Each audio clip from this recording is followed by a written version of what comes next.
में कभी सुना करते थे कि क्रांति भीड़ से नहीं आती, क्रांति तो मुट्ठी भर लोग लाते हैं, और मुट्ठी भर लोग अगर कोई बात उनके गले उतर जाए तो फिर वो आगे से आगे शब्द एक से दूसरी जगह पहुंचता है, और इसी प्रकार क्रांति का सूत्रपात होता है।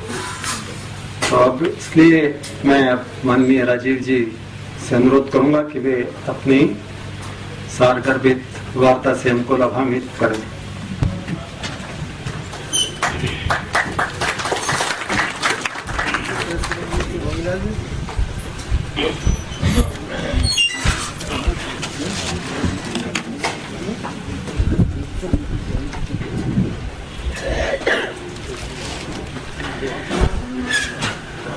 आज की इस विचार गोष्ठी में उपस्थित सभी जयपुर के सम्माननीय नागरिक बंधुओं, मंच पर बैठे हुए आदरणीय श्री धूत जी, रोटरी क्लब के पूर्व प्रांतपाल महोदय, मैं आपके सामने भारत देश की आज की एक बहुत गंभीर विषय पर वार्ता करने की तैयारी में हूँ। और वो गंभीर विषय क्यों है? क्योंकि हमारे देश में पिछले 10-12 वर्षों से, या भी कहें तो 15 वर्षों से, सरकार की ओर से बहुत बड़े पैमाने पर एक अभियान चलाया जा रहा है। वो है उदारीकरण, वैश्वीकरण, ग्लोबलाइजेशन, लिबरलाइजेशन। पिछले 10, 12, 15 वर्षों से जब से ये अभियान चल रहा है, इस अभियान को अगर मैं समझ पा रहा हूँ तो ये ना तो ग्लोबलाइजेशन है, ना तो लिबरलाइजेशन है, ये भारतीय समाज का अमेरिकनाइजेशन करने की कोशिश हो रही है। क्योंकि अगर ग्लोबलाइजेशन की हम बात करें और लिबरलाइजेशन की बात करें तो वो बात कुछ दूसरे तरह की होती है। जैसे हम कहते हैं कि दुनिया जो है ना सबके लिए खुली है। अगर दुनिया सबके लिए खुली है और बार बार एक मुहावरा इस्तेमाल होता है कि अब पूरा विश्व एक गांव हो गया है, कोई कहीं भी आ सकता है, कोई कहीं भी जा सकता है, तो इस दृष्टि से मैंने उदारीकरण, वैश्वीकरण को समझने की कोशिश की है कि क्या सच में विश्व एक गांव हो गया है। तो मेरे मन में जो प्रश्न आता है वो और जो हो रहा है वो दोनों को जब मैं देखने की कोशिश करता हूँ तो पता चलता है कि ऐसा तो कुछ भी नहीं हो रहा है। अगर हम ग्लोबलाइजेशन का सही अर्थ माने तो भारतीय मान्यता में और भारत की संस्कृति में, सभ्यता में वसुधैव कुटुंबकम कहा गया है कि सारी वसुधा, पूरी पृथ्वी हमारा एक परिवार है, कुटुंब है, जिसमें हर कोई स्वतंत्र है अपनी इच्छा से दूसरों की सीमाओं का सम्मान करते हुए कुछ करने के लिए। हमारी तो भारत की मान्यता कुछ इस तरह की है। लेकिन क्या दुनिया में वैश्वीकरण और उदारीकरण के नाम पर जो हो रहा है वो वैसा ही है? तो देखने में आता है कि हो ये रहा है कि अमेरिका और यूरोप की तरफ से दुनिया के गरीब देशों को जबरदस्ती दबाकर एक तरफा उनको अमेरिका और यूरोप की वस्तुओं का, सेवाओं का बाजार बनाने की तैयारी और कोशिश हो रही है। जब हम सही वैश्वीकरण की बात करते हैं तो उसका मतलब यह है कि जिसके पास जो कुछ है, कहते हैं ना कि दुनिया में अभी भारत में हमारे वर्तमान प्रधानमंत्री डॉक्टर मनमोहन सिंह इस वैश्वीकरण उदारीकरण के बहुत बड़े पैरोकार हैं और बहुत बड़े समर्थक हैं। वो हमेशा एक तर्क देते हैं कि दुनिया में सभी लोगों को सस्ती और अच्छी वस्तुओं का खरीदने का और उपभोग करने का अधिकार है। तो ठीक है, किसी देश के पास बहुत अधिक मात्रा में सस्ती और अच्छी वस्तुएं हैं तो वो दूसरे देश में जाकर उनको बेचे। लेकिन इसके विपरीत अगर किसी देश के पास बहुत अच्छा और सस्ता श्रम है तो वो भी किसी दूसरे देश में जाकर बेचे। एक तरफ वस्तुएं हैं, एक तरफ श्रम है और एक तरफ पूंजी है। अगर किसी देश के पास बहुत सरप्लस में पूंजी है, बहुत अधिक मात्रा में पैसा है, जो पिछले 500-700 वर्षों में किसी ऐतिहासिक प्रक्रिया के तहत इकट्ठा हुआ है, जैसे यूरोप और अमेरिका में, तो वो तो स्वतंत्र हैं अपना पैसा लेकर कहीं भी जाने के लिए, कहीं भी लगाने के लिए, कहीं भी इन्वेस्ट करने के लिए, और सारे के सारे नियम, कायदे, कानून उसी हिसाब से बन रहे हैं। WTO की, विश्व व्यापार संगठन की, अंतर्राष्ट्रीय मुद्रा कोष और विश्व बैंक की जो शर्तें हैं वो कुछ इस तरह की हैं कि अमीर देश अपनी पूंजी को लेकर किसी भी देश में जाएं, कुछ भी उत्पादन करें, बिक्री करें और मुनाफा लेकर अपने देश में आए।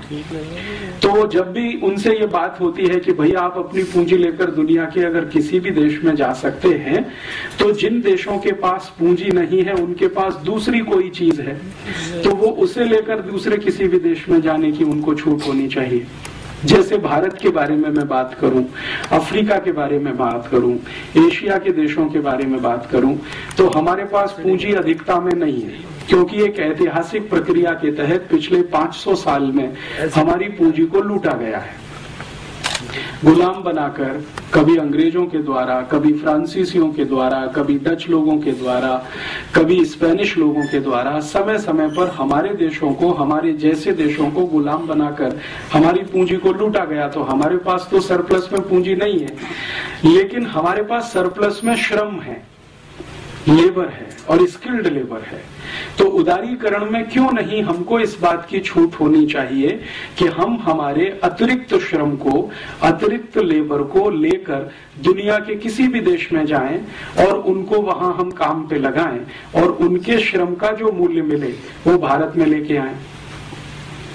इसका अर्थ ये है कि हम हमारा दरवाजा अगर विदेशी पूंजी के लिए खोलते हैं तो अमेरिका और यूरोप के देशों के दरवाजे हमारे श्रमिकों के लिए क्यों ना खुले। भाई जिसके पास जो सरप्लस है वो अपना बेचे बाजार में। तो यूरोप और अमेरिका के पास वस्तुओं की अधिकता है और पूंजी की अधिकता है, क्योंकि वो मास प्रोडक्शन वाले लोग हैं। तो अपनी वस्तु और पूंजी को लेकर अगर वो हमारे यहाँ आना चाहते हैं तो हमारे पास श्रम की अधिकता है, क्योंकि जनसंख्या बहुत है। चीन के पास श्रम की अधिकता है, क्योंकि जनसंख्या बहुत है। तो हमारे मजदूरों को उन देशों में जाने की खुली छूट होनी चाहिए। अर्थात किसी भी देश में भारत के मजदूरों को जाने के लिए वीजा एप्लीकेशन क्यों होना चाहिए ग्लोबलाइजेशन में। जब उनकी पूंजी हमारे देश में आती है और बिना किसी रोक टोक के आती है तो हमारे श्रम को उनके देश में जाने के लिए रुकावट क्यों होनी चाहिए। अमेरिका और अमेरिका समर्थक देशों में वीजा के लिए रुकावट क्यों होनी चाहिए। भारत के नागरिकों को दूसरे देशों में जाने के लिए वीजा की आवश्यकता क्यों होनी चाहिए, क्योंकि हमारे पास श्रम है, उनके पास पूंजी है। दुनिया में दो ही चीजें होती हैं जो उत्पादन में मदद करती हैं, या तो पूंजी मदद करती है या श्रम मदद करता है। और पूंजी अकेले तो कुछ नहीं करती बिना श्रम के, बिना लेबर के पूंजी तो कुछ नहीं कर सकती, क्योंकि वो तो अपने आप में मृत वस्तु है, उसमें तो जान नहीं है, जीवित नहीं है। तो हमारे पास जो जीवित है वो हमारा श्रम है। तो हम हमारे नागरिकों को श्रमिक बनाकर करोड़ों की संख्या में अमेरिका क्यों न भेज दें। मान लीजिए हमारे 20 करोड़ श्रमिक हैं, अमेरिका उनको ले ले। हमारे पास 50 करोड़ श्रमिक हैं, यूरोप के देश उनको ले लें, तब हम उनके देश की पूंजी ले लें, तो बात बराबर बैठती है। और तब हम उसको ग्लोबलाइजेशन कह सकते हैं कि भाई तुम्हारे पास कुछ अधिक है तो तुम दे रहे हो, हमारे पास कुछ अधिक है तो हम दे रहे हैं तुमको। ये लेन देन अगर बराबर के स्तर पर होता है तब तो कुछ ठीक बैठता है और उसको हम ग्लोबलाइजेशन कह सकते हैं। लेकिन अभी क्या हो रहा है, वास्तविकता ये है कि हमारे श्रमिक अमेरिका ना जा सकें, यूरोप के देशों में ना जा सकें, उसके लिए इतने कठोर वीजा के नियम बनाए गए हैं कि आप आसानी से वीजा ले न सकें। भारत में हर साल 50 लाख से ज्यादा नागरिक अमेरिका के वीजा के लिए एप्लीकेशन देते हैं और उनमें से 45 लाख को एक ही बार में रिजेक्ट कर दिया जाता है। 5 लाख में से सिलेक्शन किया जाता है और उसमें से मुश्किल से 1-8 लाख को या उससे भी कम 70-80 हजार को वीजा दिया जाता है। तो हमारे यहाँ से नागरिक उनके यहाँ नहीं जा सकते, लेकिन उनके यहाँ से पैसा हमारे यहाँ आ सकता है। अच्छा, जब इन देशों के साथ इस तरह की बात होती है तो वो एक तर्क देते हैं। वो ये कहते हैं कि अगर हम भारत और भारत जैसे विकासशील देशों के श्रमिकों के लिए अपने दरवाजे खोल दें तो हमारे देश में तो ओवर पॉपुलेशन हो जाएगा।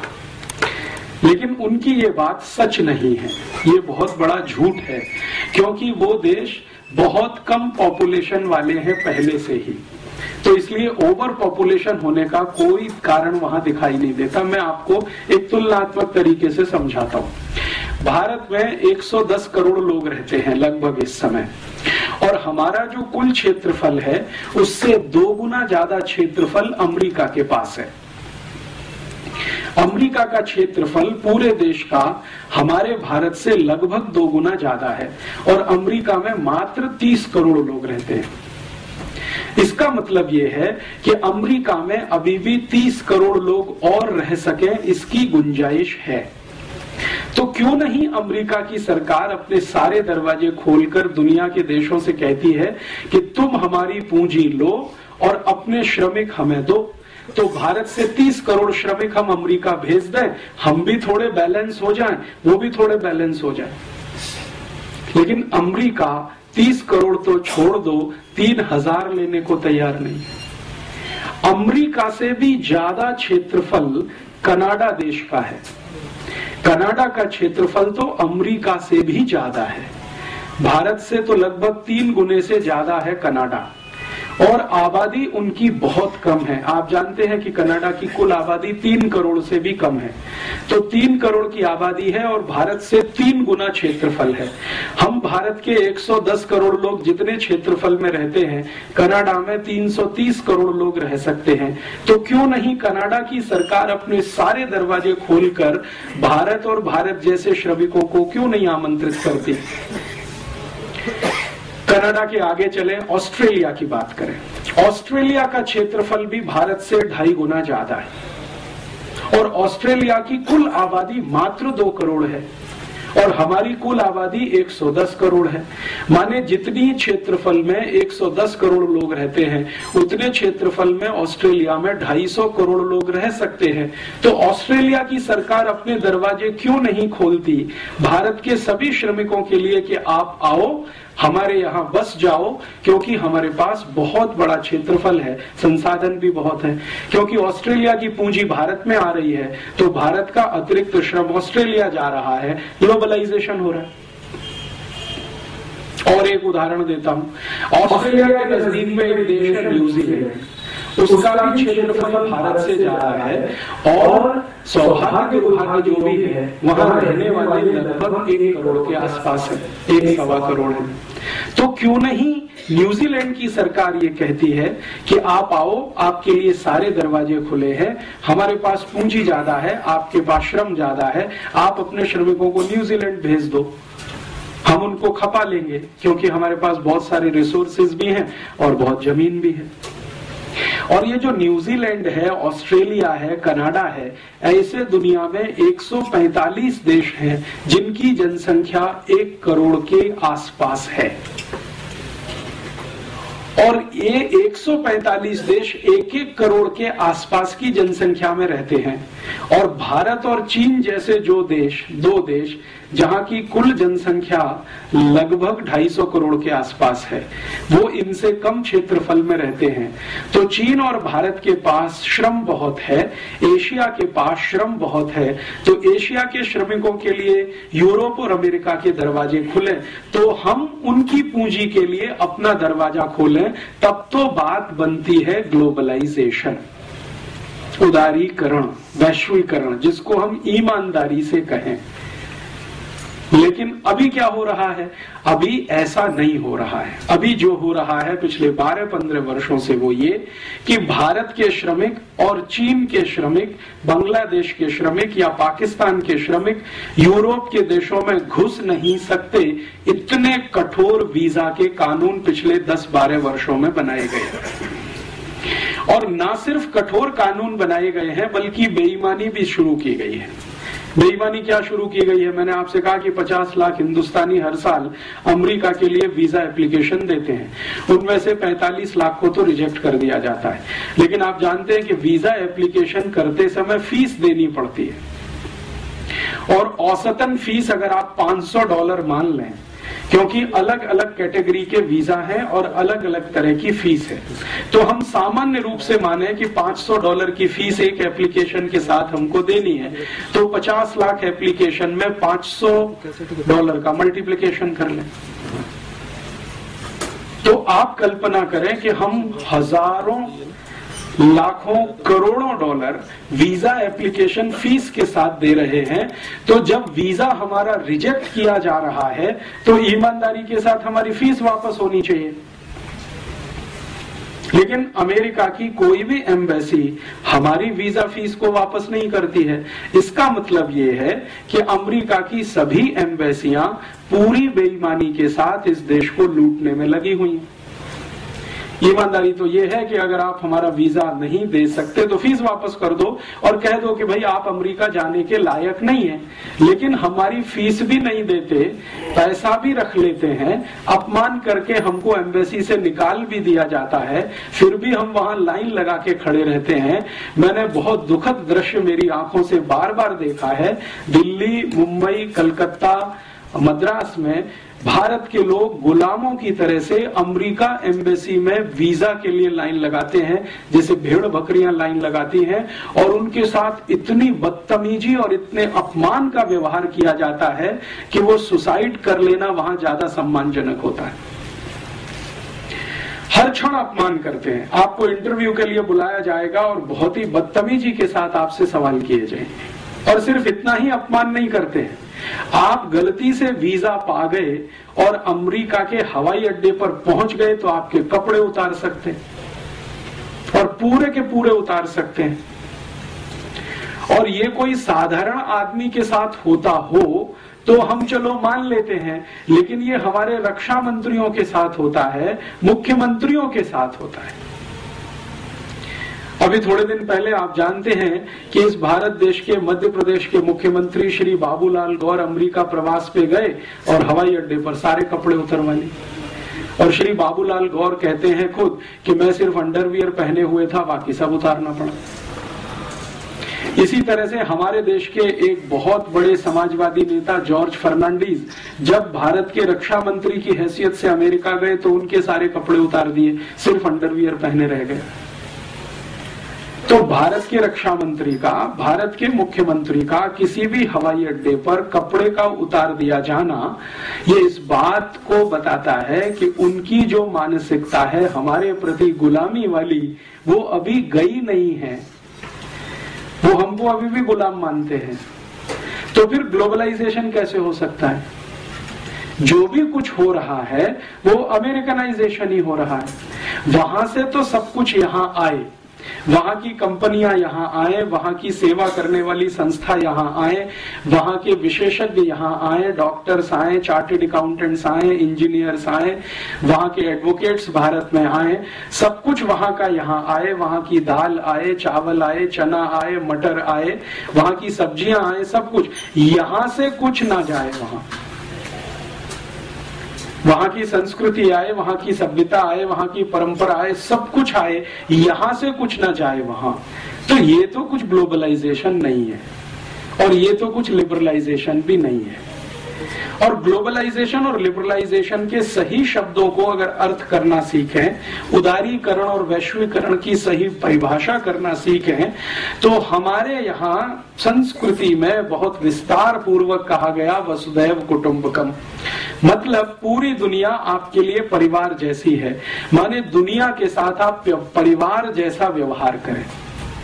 तो परिवार में जिस तरह का व्यवहार होता है वैसा आप दुनिया के साथ करें। ये भारतीयता और भारतीय परंपरा या भारतीय मान्यता में है। लेकिन वो व्यवहार कैसे करें? वो तो परिवार मानते नहीं है। वो तो मानते हैं कि आप गुलाम हैं, पहले भी थे, आज भी हैं। और आपकी गर्ज है जो आप अमेरिका आने के लिए वीजा एप्लीकेशन लगाते हैं। अमेरिका सरकार की कोई गर्ज नहीं है आपको बुलाने की। तो ये तो एक तरफा मामला है, ये तो दो तरफा है नहीं। तो एक तरफा मामले में तो ना तो लिबरलाइजेशन होता है, उदारीकरण होता है, ना तो वैश्वीकरण होता है। उसमें जो होता है वो करण वो होता है जिस देश से सब कुछ आ रहा है और यहां से कुछ नहीं जा पा रहा है।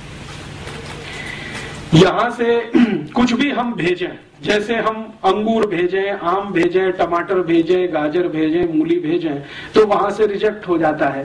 और वो आरोप ये लगाते हैं कि आपने इसमें बहुत यूरिया, बहुत डीएपी, बहुत सुपर फॉस्फेट मिला दिया, बहुत सारा पेस्टिसाइड मिला दिया, अब ये जहर हो गया है, तो भारत का तो हम ये नहीं ले सकते। लेकिन वहां का कोई भी जहर यहाँ बिक सकता है। पेप्सी कोला बिक सकता है, कोका कोला बिक सकता है, पिज्जा बिक सकता है, बर्गर बिक सकता है, हॉट डॉग, कोल्ड डॉग बिक सकता है। हमारे देश की कई वैज्ञानिक संस्थाओं ने पेप्सी कोक को जहर घोषित किया है, फिर भी बिक सकता है। तो वहां का कुछ भी बिके, यहाँ का अंगूर भी अमेरिका में ना बिक सके, आम भी ना बिक सके, गाजर, टमाटर, मूली भी ना बिक सके। तो ये सारा मामला जो है ना तो वैश्वीकरण का है, ना उदारीकरण का है, ये सारा अमरीकीकरण का है। और इस अमरीकीकरण को हमारे देश के वर्तमान प्रधानमंत्री ने और हमारे देश के वर्तमान वित्त मंत्री ने, दोनों ने अलग अलग समय पर बिल्कुल ठप्पा लगा के सिद्ध कर दिया कि हम जो कर रहे हैं वो वास्तव में भारत का गुलामीकरण ही है। मैं आपको इसका एक ठोस उदाहरण देता हूं। हमारे वर्तमान प्रधानमंत्री डॉक्टर मनमोहन सिंह 8 जुलाई 2005 को लंदन गए। लंदन में एक बड़ी विश्वविद्यालय है, उसको ऑक्सफोर्ड कहते हैं। हमारे वर्तमान प्रधानमंत्री ऑक्सफोर्ड में पढ़े हैं, ऐसा वो बड़े गर्व से कहते हैं। ठीक है, अब वो जो ऑक्सफोर्ड ने उनको एक डॉक्टरेट का डिग्री दिया, एक तो वो पहले ले चुके हैं पीएचडी करते हुए, अभी एक दूसरा डॉक्टरेट उनको दिया ऑक्सफोर्ड विश्वविद्यालय ने सम्मान के रूप में। तो उस डिग्री को लेने के लिए वो गए और वहां जो कार्यक्रम था ऑक्सफोर्ड यूनिवर्सिटी में, उसमें उनके साथ मंच पर ब्रिटेन की महारानी भी थी, ब्रिटेन के प्रधानमंत्री भी थे टोनी ब्लेयर, और ब्रिटेन की सरकार के कुछ महत्वपूर्ण अधिकारी भी थे। महारानी का, जैसा आप जानते हैं, ब्रिटेन में आज भी राजा के जैसा ही रुतबा है। उनका जो कुर्सी होता है वो सबसे ऊंचा बनाया जाता है, बाकी सबका कुर्सी उससे नीचा रहता है। तो मनमोहन सिंह और टोनी ब्लेयर का कुर्सी नीचा था, रानी का कुर्सी ऊंचा था, तो थोड़े ऊंचाई के पोडियम पर वो बैठी हुई थी, पेडेस्ट्रल पे। मनमोहन सिंह साहब ने 44 मिनट वहां भाषण दिया और उसकी रिकॉर्डिंग बीबीसी ने किया, और बीबीसी ने ब्रिटेन में तो उसको डायरेक्ट टेलीकास्ट किया, लेकिन थोड़े दिन के बाद हिंदुस्तान में भी हमें वो देखने को मिल गया। 2-3 दिन के बाद उन्होंने यहां भी दिखा दिया। वो भाषण मैंने देखा तो मैं तो दंग रह गया। मनमोहन सिंह ने अपने 44 मिनट के पूरे भाषण में जो कुछ कहा वो किसी भी स्वाभिमानी भारतीय के लिए शर्म से डूब मरने जैसा है। उन्होंने कहा कि हम भारतवासियों से तो बहुत बड़ी गलती हो गई जो हमने अंग्रेजों को भगा दिया अपने देश में से। ये उनका ऑक्सफोर्ड यूनिवर्सिटी में भारत के प्रधानमंत्री के रूप में वक्तव्य है कि हमसे तो बहुत बड़ी गलती हो गई जो हमने अंग्रेजों को भगा दिया। तो क्यों हो गई ये गलती? तो वो कह रहे हैं कि अंग्रेजों की सभ्यता ने तो हमको बहुत कुछ सिखाया है, अंग्रेजों की संस्कृति से तो हमको बहुत कुछ सीखने को मिला है, अंग्रेजी शिक्षा से तो हमें बहुत कुछ लाभ हुआ है, अंग्रेजी विज्ञान और तकनीकी ने तो हमें बहुत ऊंचा उठाया है। हम तो भारतवासी अंग्रेजों के आने के पहले अंधकार युग में रहते थे, अंग्रेजों ने हमको प्रकाश में लाया। तो इसलिए अंग्रेजों की सभ्यता, उनकी संस्कृति, उनकी परंपरा, उनकी भाषा, उनका रहन सहन, और उसके भी आगे जाकर उन्होंने कहा कि अंग्रेजों की न्याय व्यवस्था न होती तो हमको तो मालूम नहीं था न्याय कैसा होता है। जो अंग्रेजों की अंग्रेजी नहीं होती तो हम तो दुनिया के ज्ञान से बिल्कुल वंचित थे, हमको तो ज्ञान भी नहीं होता। इतनी बातें 44 मिनट में वो बोल गए। उनका जो पहला ही वाक्य है, अगर हम उसको ठीक से समझने की कोशिश करें कि हमसे तो गलती हो गई जो हमने अंग्रेजों को भगा दिया, इसका सीधा सा मतलब ये है कि अंग्रेजों को भगाने वाले जितने भी भारतीय थे वो सब मनमोहन सिंह की नजर में गलत हैं। अर्थात महात्मा गांधी गलत हैं, भगत सिंह गलत हैं, ऊधम सिंह गलत हैं, चंद्रशेखर आजाद गलत हैं, तात्या टोपे गलत हैं, झांसी की रानी गलत है, कित्तूर चेन्नम्मा गलत है। भारत में 6,40,000 क्रांतिकारी थे जिन्होंने अंग्रेजों को भगाने के लिए अपना बलिदान किया। उन सबका अपमान मनमोहन सिंह ने एक वाक्य में कर दिया कि हमसे तो गलती हो गई जो हमने अंग्रेजों को भगा दिया। नहीं भगाते तो शायद और अच्छा होता भारत, जो आज का भारत है ये और अच्छा होता। और अच्छा होता माने मनमोहन सिंह की नजरों में भारत और 1947 से 2005 तक अंग्रेजों का ही गुलाम रहता, हमारी नजरों में गुलाम रहता, मनमोहन सिंह की नजरों में विकास करता हुआ एक देश होता। क्योंकि विकास करना तो हमने अंग्रेजों से ही सीखा, ये मनमोहन सिंह की पक्की मान्यता है। ये उसको वो ऐतिहासिक संदर्भ में तो नहीं, लेकिन अर्थशास्त्र के रूप में वो सिद्ध करते हैं अपने सभी व्याख्यानों में, लिखते भी हैं, बोलते भी हैं, करते भी हैं। अभी भारत में शायद मनमोहन सिंह से ज्यादा अंग्रेजियत वाला दूसरा कोई व्यक्ति मिलेगा जिसको आप टॉर्च लेके ढूंढो जो इतना पक्का अंग्रेज होगा। अंग्रेज भी सोचेंगे तो अपने पर शर्म करेंगे कि हमसे ज्यादा पक्का अंग्रेज तो ये है जो भारत का प्रधानमंत्री रहते हुए ये सब करता है। अच्छा, 44 मिनट का भाषण बोल देने के बाद जब उनको डिग्री दी गई तो उसके एक कदम आगे जाकर उन्होंने क्या किया, मैंने आपको कहा ना कि विक्टोरिया जो उनकी रानी है वो बैठी हुई थी, उसका मंच थोड़ा ऊंचा था, तो मनमोहन सिंह उसके पास गए, लिटरली घुटनों के बल उसके सामने बैठे और वो कागज हाथ में लिए हुए, जैसे हम किसी भगवान के सामने घुटने में बैठकर वो जो प्रणाम करते हैं ना, मनमोहन सिंह ने ठीक उसी अदा में, स्टाइल में विक्टोरिया को प्रणाम किया, घुटनों पे बैठकर, आगे झुककर। इतनी गुलामी अभी तक भारत में है प्रधानमंत्री स्तर के नेता में। अगले दिन लंदन के बहुत सारे अखबारों में बहुत कुछ छपा और एक अखबार ने तो सीमा तोड़कर लिखा कि अभी हमें सोचना पड़ेगा कि भारत आजाद हो गया है हमारी गुलामी से। एक अखबार ने लिखा कि अगर मनमोहन सिंह एक व्यक्ति के रूप में इंग्लैंड आए, लंदन आए और उनको कोई डॉक्टरेट दी जाए और उसको वो स्वीकार करें और रानी के चरणों में बैठकर प्रणाम करें तो वो सामान्य है, सामान्य व्यक्ति के रूप में। लेकिन भारत के प्रधानमंत्री के रूप में अगर वो आए हैं और इस तरह का व्यवहार करते हैं तो हमें ये सोचना पड़ेगा कि भारत स्वतंत्र हो गया है। ये जो मानसिकता है, ये मनमोहन सिंह तो मैंने एक निमित्त रूप में नाम लिया है, आपको समझ में आ जाए जल्दी, क्योंकि ये तत्काल की घटना है। लेकिन ये घटना सिर्फ एक मनमोहन सिंह के साथ नहीं है, ये भारत के उन सभी नेताओं के साथ है जो पश्चिम को, विशेष रूप से यूरोप को अपना दिशा निर्देशक मानते हैं, निर्देशक मानते हैं और मानते हैं कि जो कुछ अच्छा होगा वो पश्चिम से ही होगा, यूरोप से ही होगा, अमेरिका से ही होगा। इस तरह की बात जो मनमोहन सिंह ने अभी की है, ये कोई असामान्य नहीं है भारत में, क्योंकि पिछले आजादी के लगभग 60 वर्षों में कई प्रधानमंत्रियों के मुंह से हमने इस तरह की बातें सुनी हैं। हमारे पहले प्रधानमंत्री पंडित जवाहरलाल नेहरू तो बार बार संसद में कह रहे हैं कि भारत को यूरोप जैसा बनाना है, उसके लिए जो करना पड़े हम करेंगे, बनाना है यूरोप के जैसा। और इसको उन्होंने 1953 में स्वीकार किया है। उनकी एक चिट्ठी है जो कनाडा के प्रधानमंत्री को उन्होंने लिखी है और उस पर उन्होंने स्पष्टता से कहा है कि मेरे और महात्मा गांधी के बहुत बड़े वैचारिक मतभेद हैं भारत के विकास को लेकर। गांधी जी चाहते रहे हैं कि भारत स्वदेशी और स्वावलंबन के रास्ते पर जाए, मैं चाहता हूं कि भारत यूरोप जैसा बने, इसमें हमारे उनके बहुत मतभेद हैं, वो कनाडा के प्रधानमंत्री को कह रहे हैं। और इतना ही नहीं, आगे पत्र में तो वो वहां तक कह गए हैं कि मुझे ऐसा लगता है कि महात्मा गांधी का दिमाग खराब हो गया। ये शब्द हैं जो पंडित नेहरू ने लिखे हैं गांधी जी के प्रति। और पत्र की अंतिम वाक्य तो उनकी इतनी खराब है, वो कहते हैं कि ये खूसट बुढ़ा, जो शब्द इस्तेमाल किया है, ये खूसट बुढ़ा जितनी जल्दी चला गया हमारे लिए उतना अच्छा। माने नेहरू जी को इस बात का कोई गम नहीं है कि गांधी जी जल्दी चले गए, 1948 में ही मर गए। वो पत्र की फोटोकॉपी मैंने बहुत संभाल के रखी हुई है। कनाडा के प्रधानमंत्री को भारत के प्रधानमंत्री द्वारा लिखा गया पत्र 1953 में 22 जुलाई की तारीख है।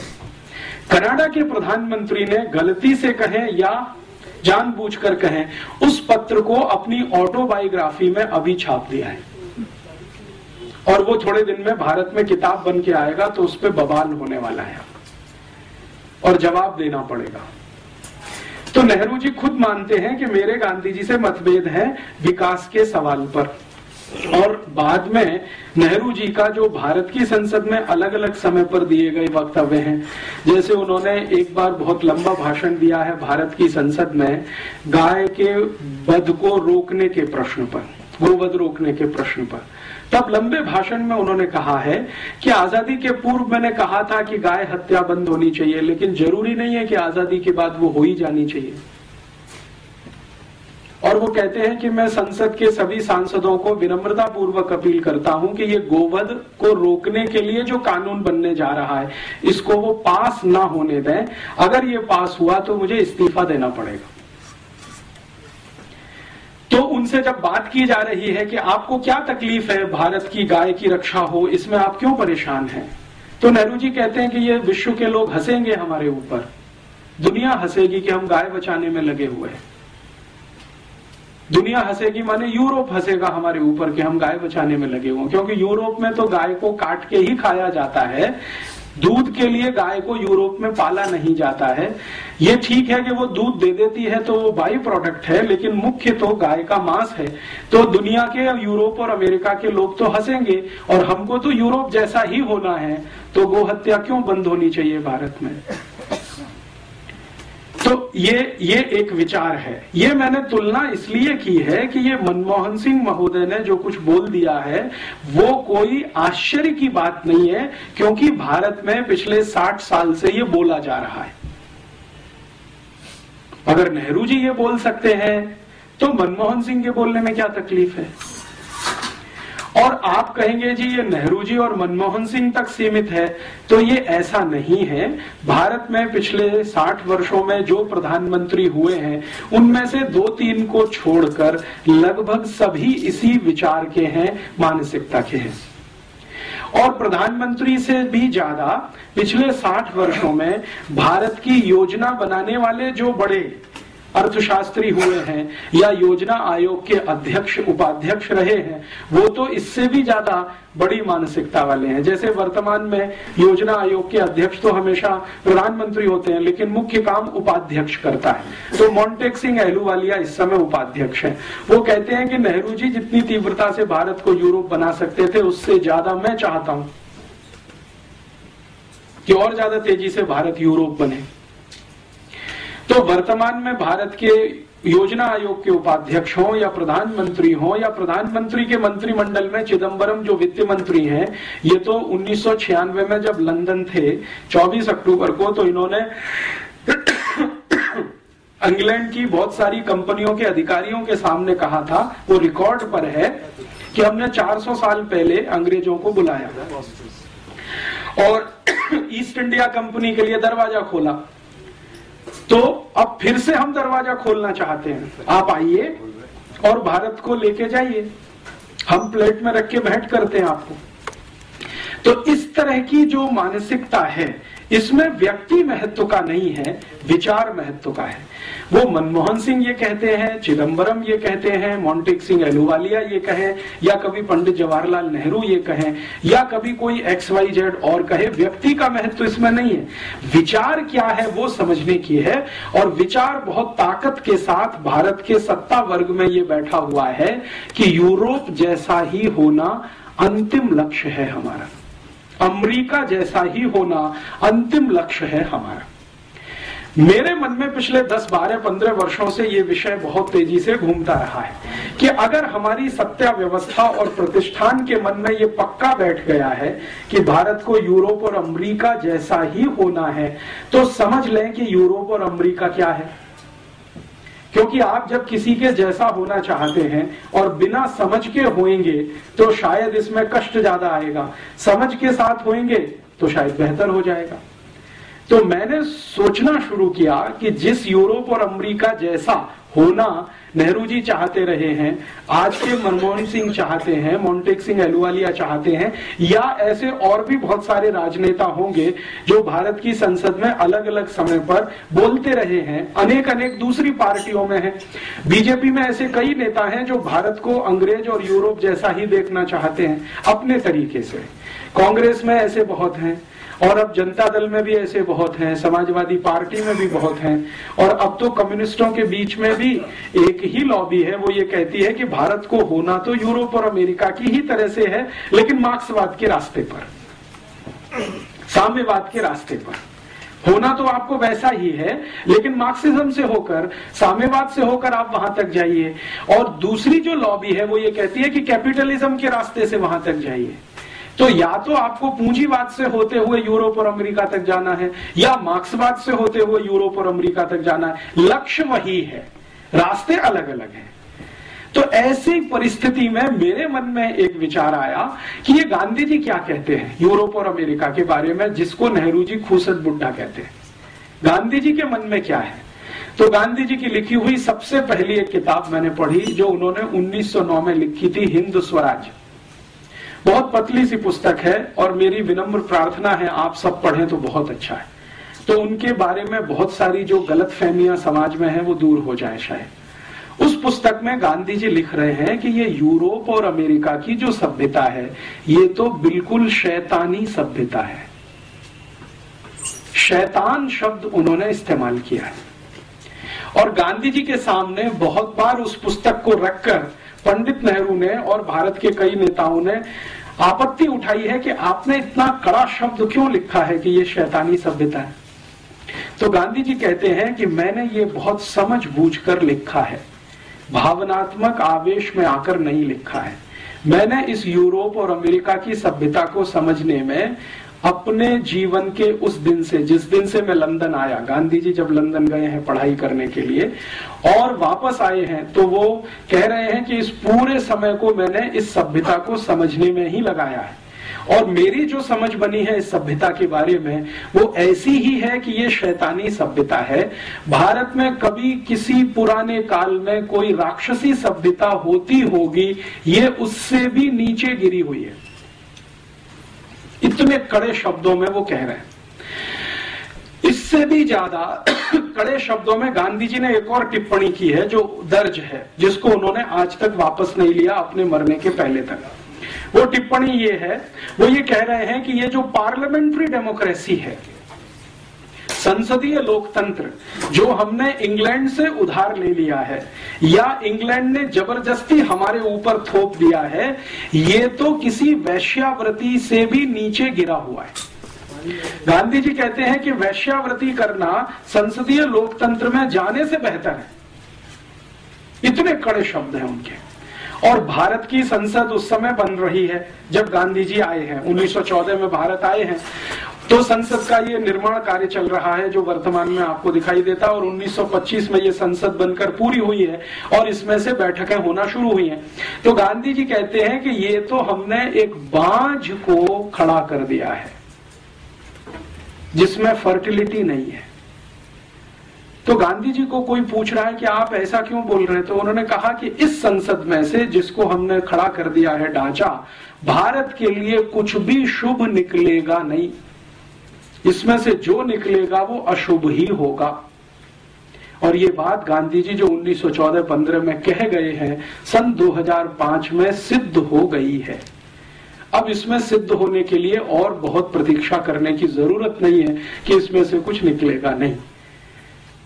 प्रोस्टिट्यूशन बोल दिया संसदीय लोकतंत्र को, और यूरोपियन अमेरिकन सिविलाइजेशन को बोल दिया कि ये शैतानी सभ्यता है। शैतान की सभ्यता, राक्षसों की सभ्यता भी इससे कुछ अच्छी हो सकती है, ये उससे भी गिरी हुई है। गांधी जी की यही एक पुस्तक पढ़कर मेरे मन में तीव्र जिज्ञासा पैदा हुई कि गांधी जी ने जिस यूरोपीय सभ्यता के बारे में ये शब्द इस्तेमाल किया और जिसको उन्होंने समझ लिया 14-15 साल में, इसको हम भी समझें। तो पहले मैं ढूंढता रहा कि गांधी जी ने यूरोपियन सभ्यता के बारे में कहां कहां क्या क्या लिखा है, लेकिन गांधी जी ने अपने एक पत्र में लिखा है। मीरा बहन जो गांधी जी की एक सहयोगी थी, मैडलिन स्लेड उनका मूल नाम था, आयरिश लेडी थी, गांधी जी के साथ आकर उन्होंने बहुत दिन काम किया, तो उनको बहुत सारे पत्र उन्होंने लिखे हैं। तो उसमें एक पत्र है जिसमें वो कहते हैं कि देखो, मुझे कभी समय मिला, फुर्सत हुई तो विस्तार के साथ में पश्चिमी सभ्यता के बारे में लिखूंगा, तुमको कोई आपत्ति तो नहीं होगी।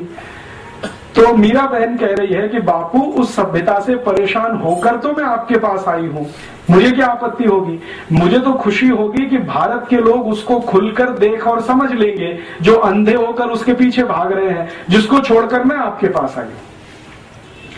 लेकिन ये पत्र ही रह गया। गांधी जी को शायद समय नहीं मिला, फुर्सत नहीं मिली और वो लिख नहीं पाए। यूरोपीय और पश्चिमी सभ्यता के बारे में ज्यादा वो कुछ कह नहीं पाए, सिर्फ संकेत भर कुछ उन्होंने कर दिए। बाद में मैंने ढूंढना शुरू किया कि गांधी जी के जो समकालीन है, दो को किसी ने कुछ लिखा हो यूरोपीय सभ्यता के बारे में। तो गांधी जी के जो समकालीन हैं और कुछ अच्छे लेखक इस देश में माने जाते हैं, उनमें से 2-3 ने कोशिश किया, लेकिन वो भी भरपूर तरीके से नहीं लिखा, संकेत मात्र है। जैसे एक जैनेन्द्र कुमार जैन बड़े हिंदी के लेखक हुए, गांधी जी से बहुत प्रभावित थे, पश्चिमी सभ्यता के बारे में उन्होंने कुछ लिखा है। अभी थोड़े दिन पहले हिंदी के एक बड़े लेखक का स्वर्गवास हुआ, श्री निर्मल वर्मा। उन्होंने थोड़ी कोशिश की है और पश्चिमी सभ्यता को गांधी जी की दृष्टि से देखने की, लिखने की, लेकिन श्री निर्मल वर्मा ने पश्चिमी सभ्यता के बारे में 2-3 फुटकर लेख लिखे हैं, कोई बड़ा पुस्तक नहीं लिख पाए। ऐसे हमारे देश में कुछ और भी हिंदी के लेखक हुए, कुछ कन्नड़ के हैं, तमिल तेलुगु में है। तेलुगु के एक बड़े लेखक हैं शास्त्री, वासुदेव शास्त्री करके, जो नारायण ये पीवी नरसिम्हा राव मंत्रिमंडल में कुछ समय तक उनके सलाहकार में थे। वो भी कुछ लिख कर गए हैं, लेकिन वैसा नहीं जैसा गांधी जी चाहते। मैंने बहुत ढूंढा भारत में, ज्यादा कुछ नहीं मिला। तो मैंने फिर सोचा कि अब कहां से लें। तो मेरे मन में आया कि जिन्होंने ये पश्चिम की सभ्यता बनाई है, उन्हीं से क्यों ना लें, डायरेक्ट उन्हीं से लें। भारत का कोई लेखक कुछ लिखता है उसके बारे में, उससे अच्छा ये है कि पश्चिम के लेखकों ने अपनी सभ्यता के बारे में जो लिखा है उसी को इकट्ठा करें। आप जानते हैं कि ये पूरी की पूरी पश्चिमी सभ्यता या यूरोपियन सभ्यता या अमेरिकी सभ्यता, जो भी नाम ले, इसका सबसे बड़ा अथॉरिटी अगर कोई माना जाता है पूरी दुनिया में, वो है प्लेटो। प्लेटो के बारे में दुनिया के सभी दार्शनिक एक वाक्य कहते हैं और वो बहुत महत्व का है, बहुत महत्व का है। वो वाक्य है, the whole of the European civilisation is a footnote of Plato. The whole of the European civilisation is a footnote of Plato. माने पूरी की पूरी यूरोपियन सभ्यता, पश्चिमी सभ्यता प्लेटो के फुट नोट के जैसी है। फुटनोट तो आप समझते हैं, किताब के नीचे जो कुछ आपने लिख दिया है। इसका मायने ये है कि प्लेटो यूरोपियन सिविलाइजेशन का सबसे बड़ा अथॉरिटी है। मैंने प्लेटो को पढ़ना शुरू किया और प्लेटो की जितनी भी पुस्तकें उपलब्ध हैं बाजार में, हिंदी में हो या अंग्रेजी में या किसी अन्य भाषा में, मैंने कोशिश की है कि उसको मैं जानूं। तो ज्यादातर अंग्रेजी में उपलब्ध है, मैंने वो सब पढ़ डाली। और प्लेटो की जो सबसे महान पुस्तक मानी जाती है रिपब्लिक, जिसके बारे में सारी दुनिया उसकी चर्चा करती है, उसको मैंने 8-10 बार पढ़ डाला। रिपब्लिक, प्लेटो खुद कहता है कि ये जो रिपब्लिक है वो मेरी सबसे अच्छी कृति है। प्लेटो ने बहुत कुछ लिखा है, लेकिन रिपब्लिक के बारे में वो खुद कहता है कि ये मेरी सबसे अच्छी कृति है। सोक्रेटिस, सुकरात, जो बहुत कुछ लिख गए अपनी सिविलाइजेशन के बारे में, उनका मैंने कुछ इकट्ठा किया। देकार्ते, बहुत बड़े दार्शनिक हैं यूरोप के, उनका बहुत कुछ इकट्ठा किया। लेविनिज, बहुत बड़े फिलोसोफर माने जाते हैं, उनका इकट्ठा किया। रूसो, जो मॉडर्न फिलोसोफर्स में जिसकी सबसे बड़ी ऊंचाई है पूरे यूरोप में, रूसो, उनका लिखा हुआ सब इकट्ठा किया। और यूरोप की अलग अलग विश्वविद्यालयों में अलग अलग समय पर उनकी सभ्यता के बारे में जो रिसर्चेस हुए हैं, उनके पेपर्स भी इकट्ठे किए। सबसे ज्यादा रिसर्च हुई है यूरोपियन सिविलाइजेशन पर, तो फ्रेंच में हुई है। फ्रांस की जो यूनिवर्सिटी है लियों में, जो सबसे बड़ी विश्वविद्यालय पेरिस यूनिवर्सिटी जिसको कहते हैं, उसमें सबसे ज्यादा काम हुआ है यूरोपियन सिविलाइजेशन पर। वहां से कुछ पेपर्स इकट्ठे किए। उसके बाद थोड़ा बहुत लंदन में हुआ है, ऑक्सफोर्ड में काम हुआ है, वहां से इकट्ठे किए। और अमेरिका में जो सबसे बड़ी यूनिवर्सिटी मानी जाती है हार्वर्ड, वहां से कुछ पेपर्स इकट्ठे किए। और इतने सारे पेपर्स इकट्ठा करके पिछले कई वर्षों से लगातार मैं पढ़ता रहा, समझता रहा, नोट्स लेता रहा और कुछ लिखता रहा। उन सबको समझकर और देखकर जो पता चला, तो बात बिल्कुल सही है जो गांधी जी बोल गए कि ये शैतानी सभ्यता है। गांधी जी जो बोल गए हैं, शायद वो कुछ कम बोल गए हैं। इतना सब पढ़ने के बाद मुझे लगता है कि ये उससे भी ज्यादा आगे गिरी हुई सभ्यता है। इस सभ्यता के कुछ बिंदु मैं आपके सामने अभी लाना चाहता हूं। जिस यूरोपियन और अमेरिकन सिविलाइजेशन की तरफ हम अंधे होकर दौड़ रहे हैं, हमसे मतलब हमारी राज व्यवस्था, हमारी जो पॉलिटिकल इकोनॉमी है, वो अंधा होकर जो दौड़ रही है, और हमारे देश के जो राज्य चलाने वाले लोग हैं, उसको मैं समझना चाहता हूं कि इसमें बुराई क्या है और कुछ अच्छाई है तो वो भी दिखाई दे। तो उस दृष्टि से मैंने थोड़ा तटस्थ होकर उनके यहाँ से कुछ इकट्ठा किया है। मेरे अपने 15 साल का जो अभ्यास क्रम है इस विषय का, वो ये बताता है कि किसी भी सभ्यता को अगर देखना हो, ठीक से समझना हो, तो उसकी प्राइवेट लाइफ आपको पता होना बहुत आवश्यक है। क्योंकि जो सिविलाइजेशन होती है वो प्राइवेट लाइफ से शुरू होती है। निजी जीवन जो होता है आपका, वो आपकी सिविलाइजेशन को पूरी तरह से बताता है। जो सार्वजनिक जीवन है वो सिविलाइजेशन को कई बार नहीं बताता। क्यों?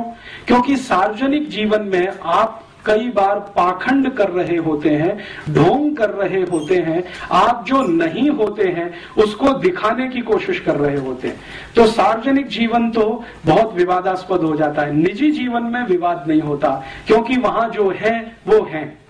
घर के अंदर आप जैसे हैं वो आपका प्राइवेट लाइफ बता देता है कि आपकी सिविलाइजेशन कैसी है।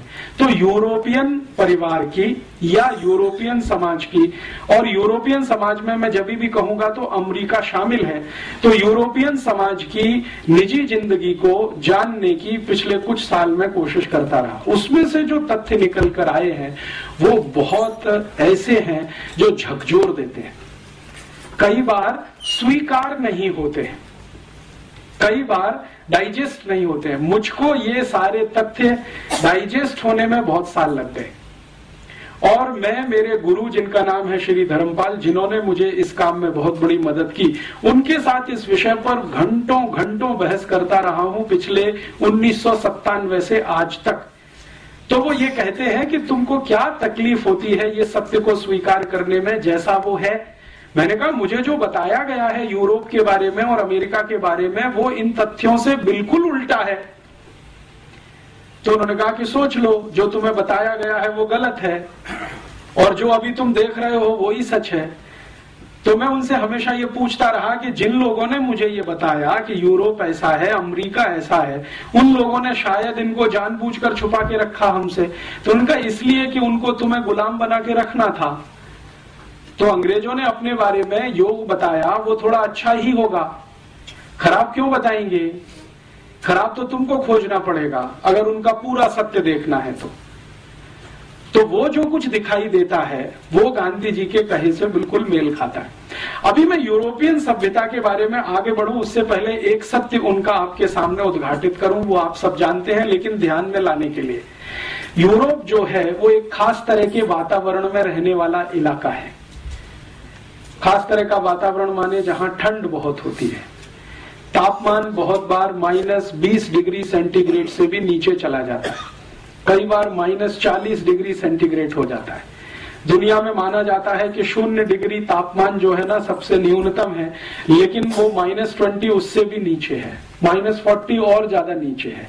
तो कई बार -20 -40 डिग्री सेंटीग्रेड टेम्परेचर हो जाए और वो 2-2 3-3 महीने तक लगातार रहे, तो आप कल्पना करिए कि कैसा इलाका होगा। भयंकर ठंड वाला, बर्फ वाला इलाका है। यूरोप में 23 देश तो ऐसे हैं जहां साल में 9 महीने सूर्य का प्रकाश जमीन पर नहीं आता। 23 देशों में तो सूर्य का प्रकाश 9 महीने तक जमीन पे नहीं आता। परिणाम क्या होगा? जिन देशों में 9 महीने तक सूर्य का प्रकाश जमीन पर नहीं आएगा, वहां की जमीन में घास का तिनका कैसे उगेगा? क्योंकि पूरा का पूरा जो साइंस है, बोटेनिकल और प्लांट वैरायटीज का जो साइंस है, वो तो ये कहता है कि बिना सूर्य के प्रकाश के जमीन से अंकुरण नहीं होता। बीज आप कितना भी डालो, लेकिन उसमें अंकुरण होने के लिए जो गर्मी चाहिए वो गर्मी सूर्य ही देता है। तो बीज तो आपने डाल दिया, लेकिन अंकुरण की ताकत तो सूर्य के प्रकाश में है। 9 महीने तक सूर्य का प्रकाश जिस क्षेत्र में नहीं आएगा, वहां 9 महीने तक तो जमीन में से कुछ नहीं उगेगा। तो यूरोप के 23 देशों में साल में 9 महीने जमीन में से कुछ उत्पादन नहीं होता, और 6 महीने तक तो बर्फ ही बर्फ रहती है। और बर्फ भी इतनी होती है कि उसको काट कर हटाना उनके जिंदगी का सबसे बड़ा काम है। आज आप कनाडा चले जाइए, इस समय ऑस्ट्रेलिया चले जाइए, न्यूजीलैंड चले जाइए, फ्रांस में चले जाइए, तो वहां की सरकारों की बहुत सारी संस्थाएं और प्रशासन बर्फ हटाने के काम में ही रात दिन लगा रहता है, ताकि सड़क को चलने लायक बनाया जा सके। और यूरोप में ज्यादातर घर जो होते हैं वहां दरवाजे 2 तरह के हैं, एक तो आपका फ्रंट डोर है और एक छत के ऊपर से है। कई बार बर्फ इतनी होती है कि सामने का दरवाजा बंद होता है सड़क वाला, तो छत के ऊपर के दरवाजे से जाना पड़ता है। ऐसा इलाका है। तो उससे मैं एक ही बात आपके ध्यान में लाना चाहता हूं, बहुत ठंडी वाला इलाका है, बहुत सर्दी वाला इलाका है, ठंड सबसे ज्यादा होती है। गर्मी क्या होती है ये यूरोप के लोगों को अंदाजा नहीं है। कभी तापमान गर्मियों में 30 डिग्री के ऊपर चला जाए तो हाय तौबा हो जाती है। तो ऐसा एक क्षेत्र है, विशेष क्षेत्र है। ये अच्छा है खराब है मैं नहीं कह रहा हूं, मैं सिर्फ एक बात कह रहा हूं कि वो एक विशेष क्षेत्र है जो बहुत ठंडी में रहता है। तो एक कल्पना मेरे मन में आती है जो सच दिखाई देती है। लगातार लोग अगर ऐसे इलाके में रहते हैं तो शायद वो भी बर्फ जैसे ही ठंडे होते हों। सालों साल सालों साल सालों साल अगर आपको रहना पड़े, पीढ़ी दर पीढ़ी, पीढ़ी दर पीढ़ी, पीढ़ी दर पीढ़ी, कोई 10-20 साल का कहानी नहीं है, 2000, 2500, 3000 साल का कहानी। हर पीढ़ी को ऐसे ही वातावरण में अगर रहना पड़े तो शायद लोग भी वैसे होते हों। बर्फ जैसे ठंडा होने का मतलब है मानसिकता के स्तर पर, माने भावनात्मक कम होना, रागात्मक कम होना, सहृदयात्मक कम होना, क्योंकि ये तो सब गर्म देशों की निशानियां हैं। और बहुत बार मैं मेरे मन में एक प्रश्न उठाता रहता हूं कि ये यूरोप का पूरा इलाका एक भी किसी सभ्यता को जन्म नहीं दे पाया अपने के बाद, और एक भी धर्म को नहीं दे पाया अपने के बाद। उनका अपना धर्म जिसको आज वो मानते हैं वो भी एशिया से गया है, जिसको क्रिश्चियनिटी कहा जाता है, वो यूरोप में नहीं है। आप जानते हैं इजराइल है, इजराइल एशिया में है, और इजराइल उतना ही गर्म स्थान है जितने हम लोग हैं।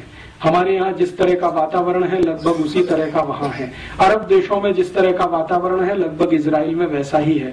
तो सामान्य रूप से एशिया को गर्म माना जाता है। तो ये गर्म स्थान में से ही ईसाईयत निकली है, इसी गर्म स्थान में से इस्लाम निकला है, और इसी गर्म स्थान में से हिंदुइज्म निकला है या भारतीयता निकली है। क्या कारण है ठंडे इलाकों से कोई धर्म नहीं निकलता? शायद उनके ठंडेपन के कारण, क्योंकि ठंडे इलाकों के लोगों की जो प्राथमिकताएं हैं वो गर्म इलाके के लोगों से बिल्कुल अलग होंगी। आप जरा सोचें, अगर मान लीजिए लगातार पीढ़ी दर पीढ़ी आपको बहुत बर्फ के क्षेत्र में रहना है तो आपकी प्राथमिकताएं तो बिल्कुल अलग होने वाली हैं उन लोगों से जो पीढ़ी दर पीढ़ी गर्म इलाकों में रहते हैं। तुलनात्मक रूप से प्राथमिकताएं तो अलग होने ही वाली। तो प्राथमिकताओं के अलग होने से शायद और दूसरी चीजें भी आती होंगी। अगर हमारी प्राथमिकता है तो उसमें से हम अपनी तरह की दुनिया बनाएंगे। सारी दुनिया प्राथमिकता के हिसाब से बनती है। हमारे घर की कुछ प्राथमिकताएं हैं, उसके हिसाब से हम हमारा घर बनाते हैं। दूसरे के घर की प्राथमिकताएं कुछ अलग हैं, उसके हिसाब से वो अपना घर बनाता है। दो घरों की प्राथमिकताएं कभी एक जैसी नहीं होती, तो दो घरों की वास्तु और रचना भी एक जैसी नहीं होती। दो घरों की रसोइयां भी एक जैसी नहीं होती। किसी घर की रसोई में कुछ खास तरह की चीज है, दूसरे में कुछ खास तरह की चीज है। वो सब प्राथमिकताओं का किस्सा है। तो यूरोप के लोगों की प्राथमिकताएं शायद सबसे ज्यादा ये होती होंगी इस बर्फ से बचना, इस ठंड से बचना, किसी तरह अपने को जिंदा बनाकर रखना। किसी भी तरह अपने को जिंदा बनाकर रखना, ये उनकी सबसे बड़ी प्राथमिकता होती होगी। इसलिए उनको हर समय, हर क्षण, हर स्थान पर एयर कंडीशनिंग की जरूरत पड़ती है। हमको नहीं है, क्योंकि हमारी प्राथमिकता में ठंड से लगातार बचना शामिल नहीं है, तो शायद नहीं है। आप जानते हैं यूरोप के सभी मॉल्स, शॉपिंग कॉम्प्लेक्स, अमेरिका के सभी मॉल्स, शॉपिंग कॉम्प्लेक्स, उनकी पब्लिक बिल्डिंग्स, प्राइवेट बिल्डिंग, सभी सेंट्रली हीटेड और सेंट्रली कूल्ड होती हैं। अब इसको लेकर अगर हम कोई अपनी ओपिनियन बनाते हैं, साहब देखो ये कितने ऊंचे लोग हैं, कितने हमसे आगे लोग हैं, जो सब कुछ इन्होंने सेंट्रली कूल्ड और सेंट्रली हीटेड बना रखा है, तो ये हमारी मूर्खता है, उनकी नहीं है, क्योंकि वो उनकी प्राथमिकता का हिस्सा है। उनको जिंदा रखना है अपने आप को, तो गाड़ियों को भी ऐसा ही बनाना पड़ेगा, सेंट्रली कूल्ड और सेंट्रली हीटेड। कई बार हम यूरोप के अखबारों में पढ़ते हैं, अमेरिका के अखबारों में पढ़ते हैं, और इस तरह की बहुत खबरें आती हैं कि इतनी बर्फ गिरती है, गाड़ी चल नहीं सकती है, तो गाड़ी को अंदर से स्टार्ट करके हीट करके बैठना पड़ता है, घंटों घंटों तक इंतजार करने के लिए कि मौसम साफ हो तो हम 1 किलोमीटर आगे बढ़ें। अब हम इसको एक विशेषता के रूप में जब प्रचारित करना शुरू करें, अरे साहब यूरोप की तो सभी कारें सेंट्रली हीटेड होती हैं, तो वो हमारी मूर्खता है, उनकी वो विवशता है, उनके लिए वो आवश्यकता है, उनके लिए वो प्राथमिकता है, उनकी वो प्रायोरिटी है। अब अगर वही प्रायोरिटी को हम नकल करना शुरू करें, जिस इलाके में साल में 9 महीने क्या 12 महीने भयंकर सूर्य के दर्शन होते हों, गर्मी पड़ती हो, धूप मिलती हो, अगर हम भी वैसी नकल करने की कोशिश करेंगे तो वो हमारे ऊपर हंसेंगे ही, इससे ज्यादा कुछ नहीं करेंगे कि क्या मूर्ख लोग हैं।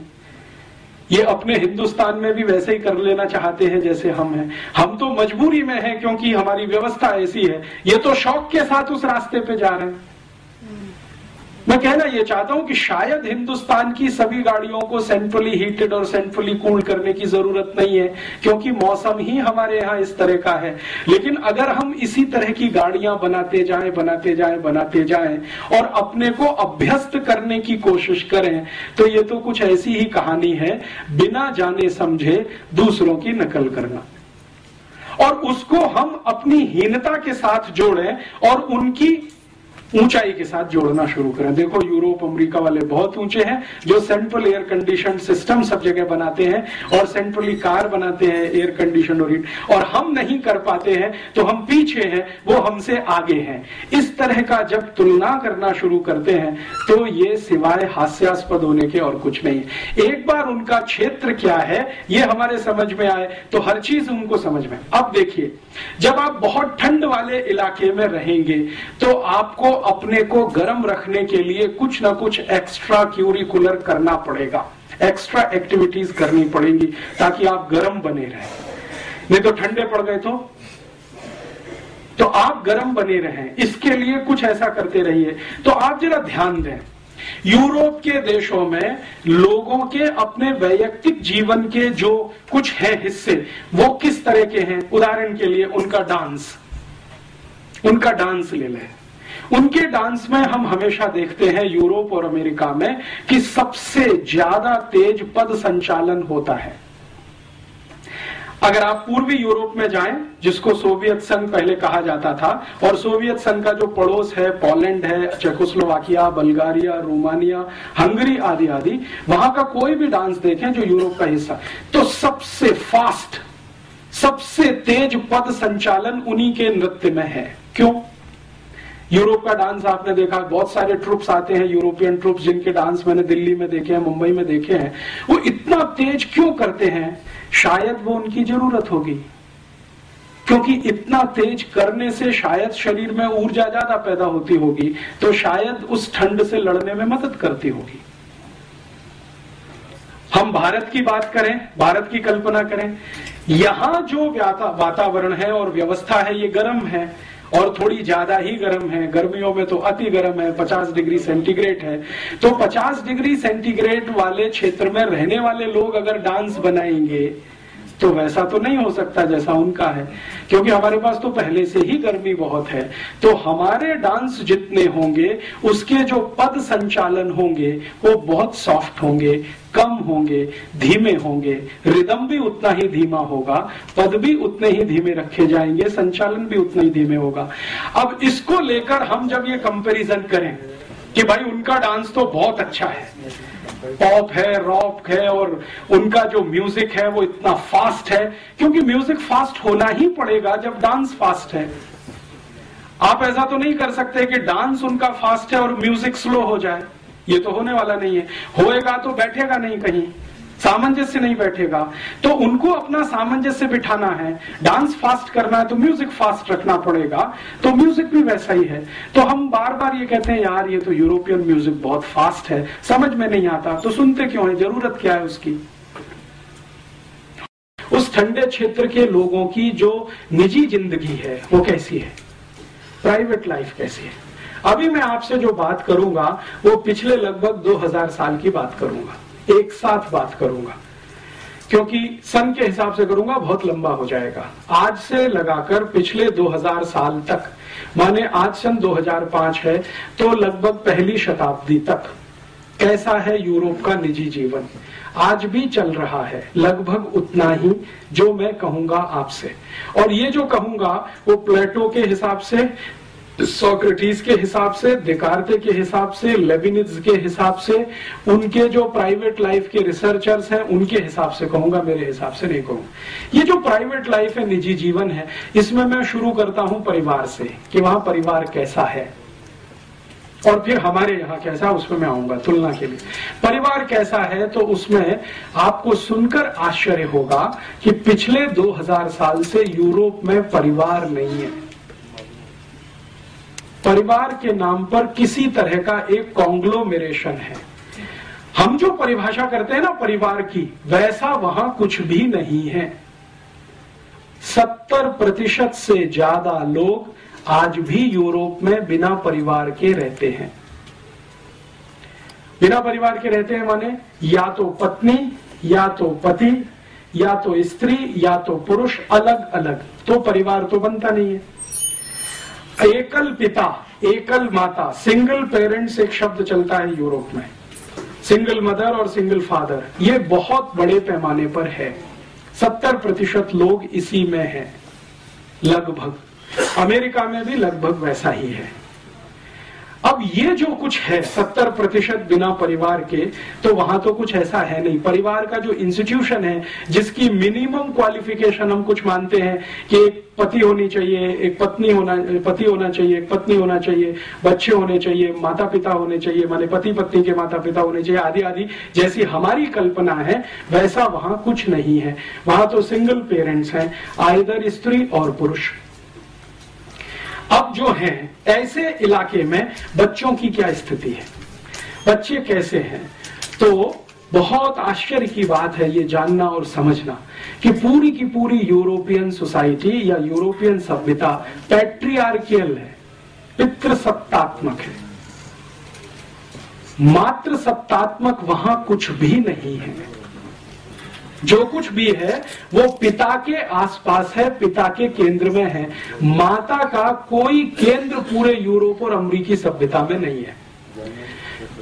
प्लीज आप अगर चाहें तो इस हॉल से बाहर जाएं। प्लीज मैं आप दोनों से कह रहा हूं, आपसे मैं दोनों से कह रहा हूं, आप चाहें तो इस हॉल के बाहर चले जाएं, क्योंकि मुझे बोलने में बहुत तकलीफ हो रही है और दूसरों को सुनने में तकलीफ हो रही है।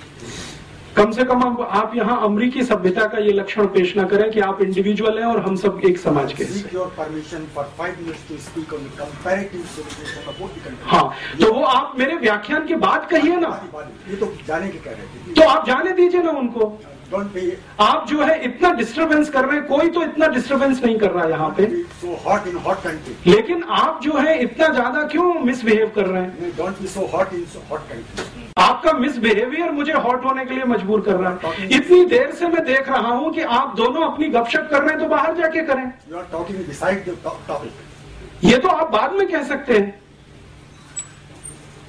ठीक बात है। लेकिन इस तरह से आप बाहर बैठकर बात करें, ये तो भारतीय सभ्यता के अनुकूल नहीं बैठता कहीं भी। दिस इज भारतीय अनुकूलता, दे आर टॉलरेटिंग दिस। हाँ। तो अगर आपको नॉनसेंस लगता है तो यहाँ से जाइए, आप यहाँ क्यों बैठे हैं? Because I am also belong to this country. हाँ, तो शांति से सुनिए उसको। अगर सुनना है तो शांति से सुनिए, उत्तर देना है तो शांति से दीजिए। ये तो कोई तरीका नहीं है कि कोई बात कर रहा है और आप बीच बीच में अपनी बात करें, तो वो बाहर जाके कर सकते हैं। आप इस हॉल में 2 दरवाजे हैं।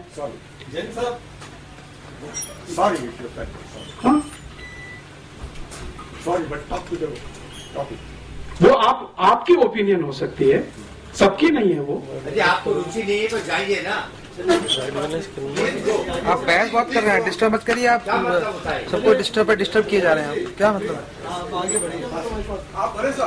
चलिए सर, आप बोलिए।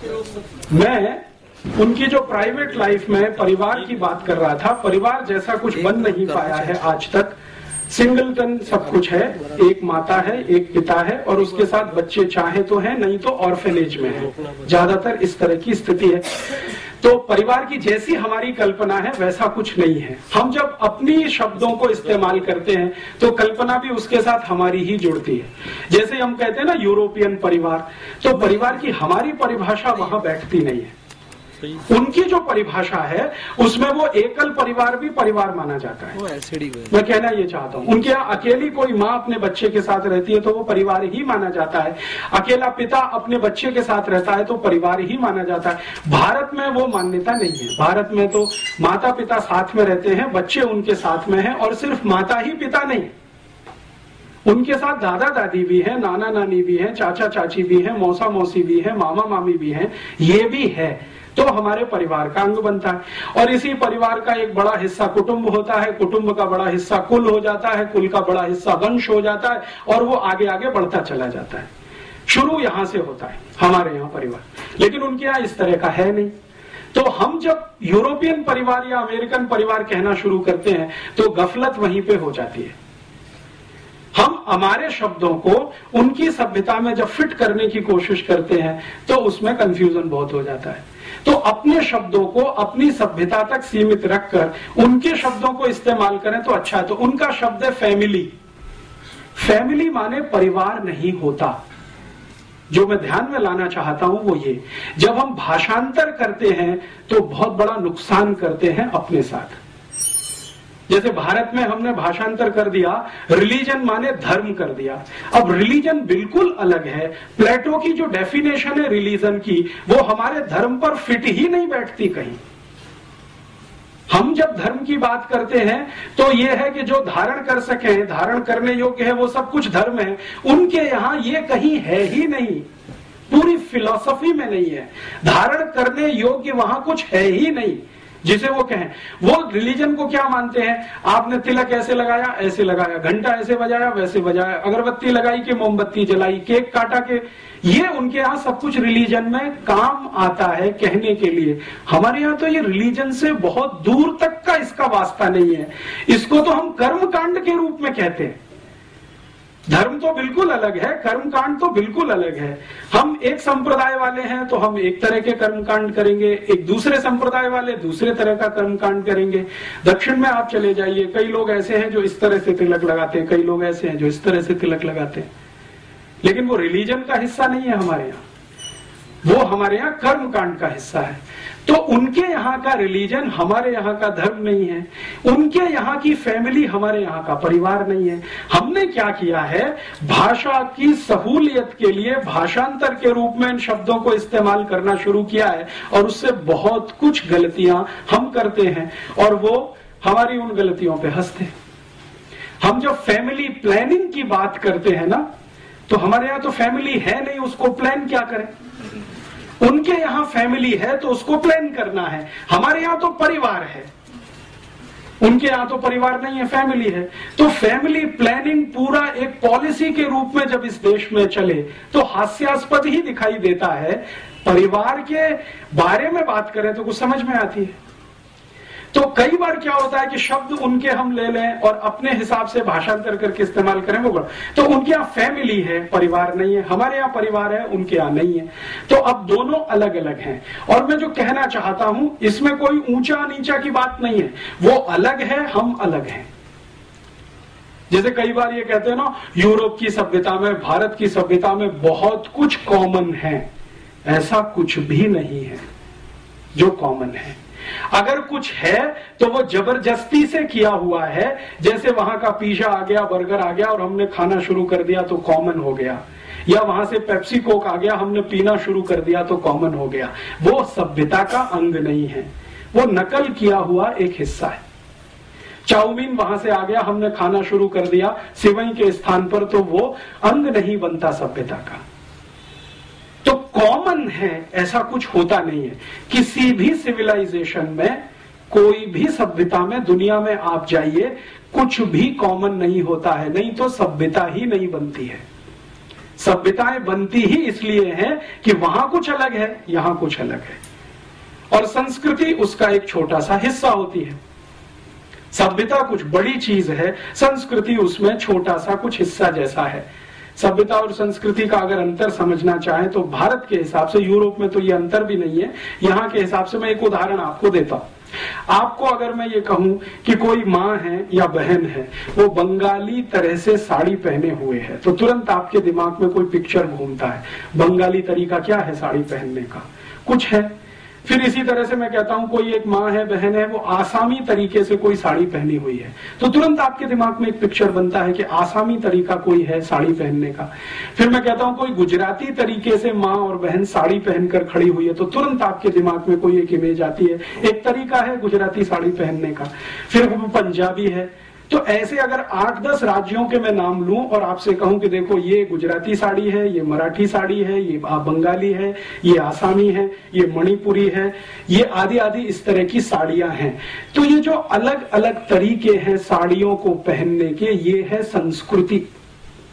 और ये जो साड़ी है वो है सभ्यता। तो सभ्यता और संस्कृति का जो अंतर है वो कुछ इस तरह का है। सिविलाइजेशन है साड़ी, और तरीके जो उसको पहनने के हैं वो है हमारी संस्कृति। तो भारतीयता में, सभ्यता और संस्कृति में जो परिवार की बात है वो में कुछ अलग तरीके की, हमारी उनकी अलग तरीके की। तो अब उनकी जो फैमिली है वो कैसी है? फैमिली ये है कि पैट्रियार्कियल, मैंने आपसे कहा, पिता है वो सर्वोच्च है, और पिता की हैसियत जज के जैसी है। माने एक बार उसने कोई फैसला सुना दिया, वो सुप्रीम है, वो रिकंसीडर नहीं होता। लगभग 2000 साल पूरे यूरोप में सन 1950 से लेकर पहली शताब्दी तक यूरोप के सभी परिवारों में पिता सर्वोच्च है, 1950 तक।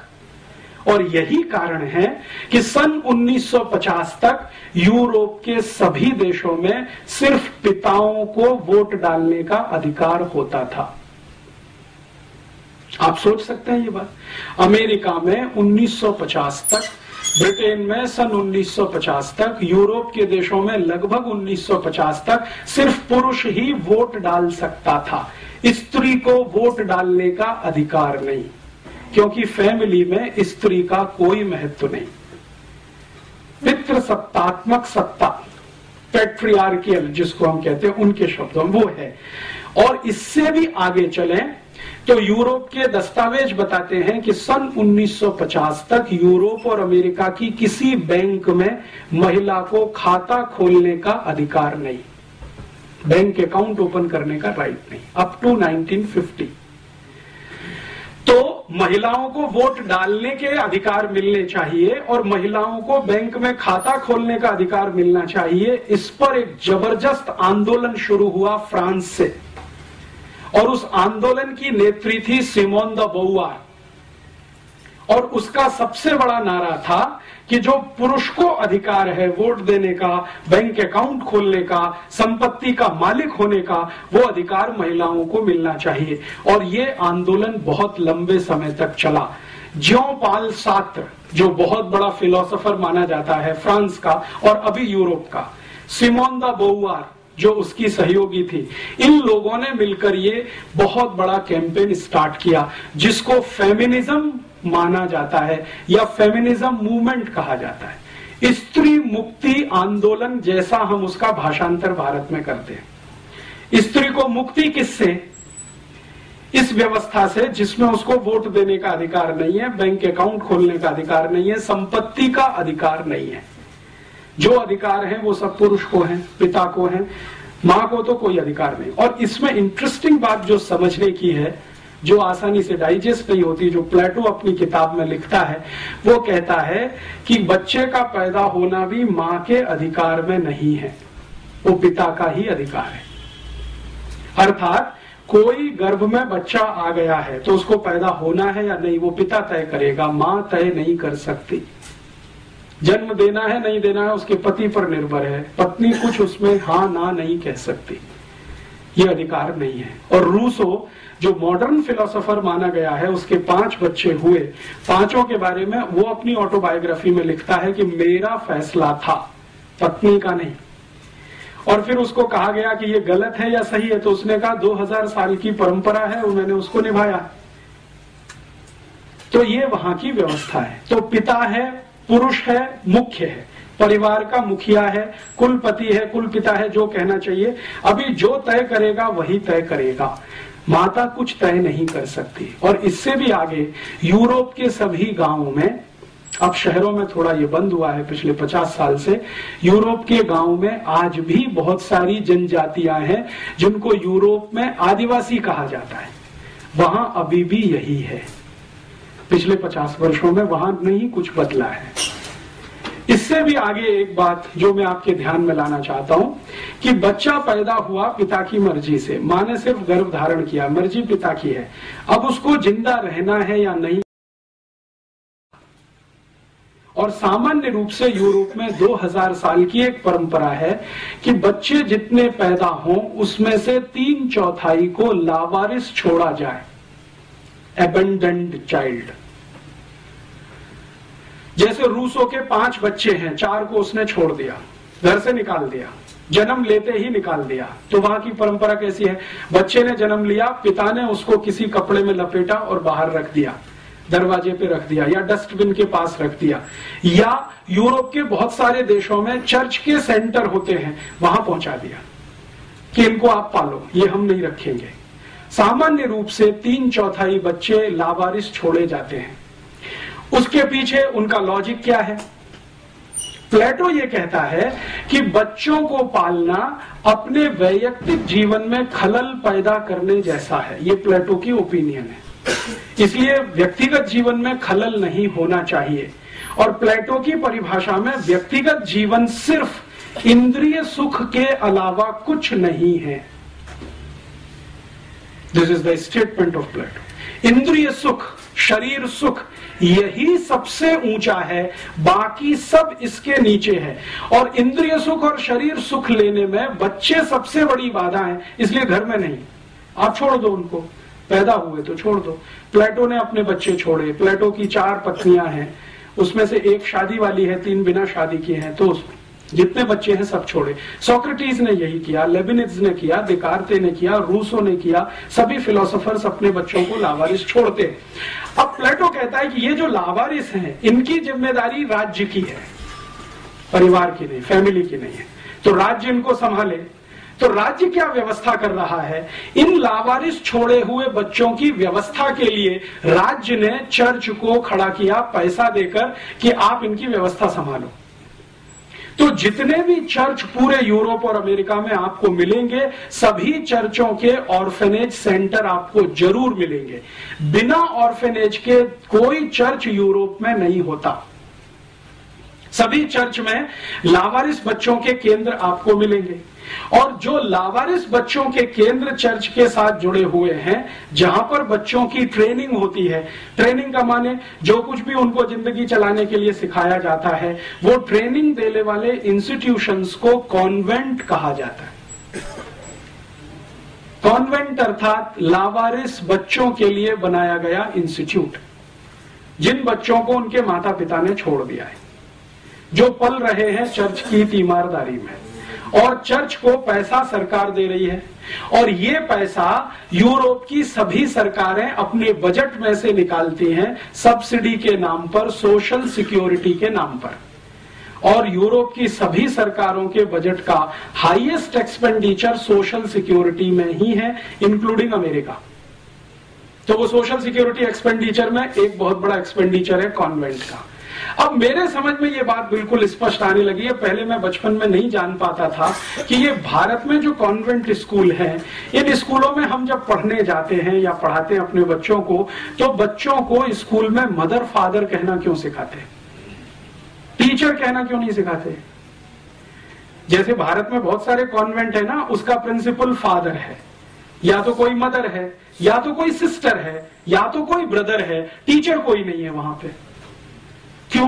क्योंकि यूरोप में तो कॉन्वेंट स्कूल है ही लावारिस बच्चों के लिए, जिनके मदर फादर का पता नहीं है। तो किसी तरह मदर फादर की थोड़ी अनुभूति हो सके, इसके लिए वो अपने यहां मदर फादर ब्रदर सिस्टर सिखाते।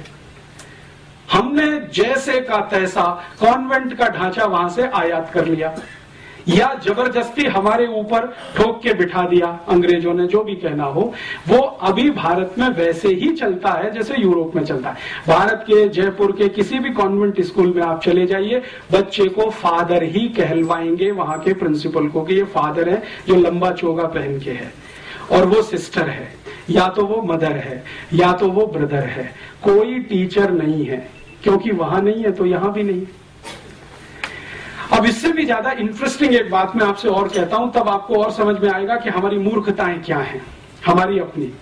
ये जो मदर फादर नहीं है, जिन बच्चों के जो कॉन्वेंट में वहां पढ़ते हैं, उन बच्चों को जो ट्रेनिंग देने वाले इंस्टीट्यूट्स हैं, उन ट्रेनिंग देने वाले इंस्टीट्यूट्स में एक डिनोमिनेशन है या एक नामकरण है अकेले कुछ ऐसे बच्चों का जिनको बास्टर्ड कहा जाता है, लिटरली कहा जाता है।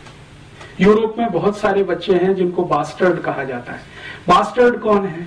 बास्टर्ड वो हैं जिनके माता पिता नहीं है, और जिनके माता पिता हैं वो नहीं है बास्टर्ड। माने जिनके परिवार हमारे जैसे हैं, अगर हम कल्पना करें, उनके यहां पैदा हुए बच्चों को बास्टर्ड नहीं कहा जाएगा कभी भी। बास्टर्ड वही है जिनके माँ बाप का पता नहीं है, और जो बास्टर्ड हैं वो नागरिक नहीं है और हो नहीं सकते। सिटीजनशिप उनको नहीं मिलेगी। सिटीजनशिप किसको मिलेगी? जिनके माता पिता हैं और उनकी अपनी फैमिली है, वो बच्चे ही सिटीजन होंगे। जिनके माता पिता का पता नहीं है, ऑर्फेनेज में बड़े हैं, कॉन्वेंट में पढ़े हैं, उनको नागरिकता नहीं है।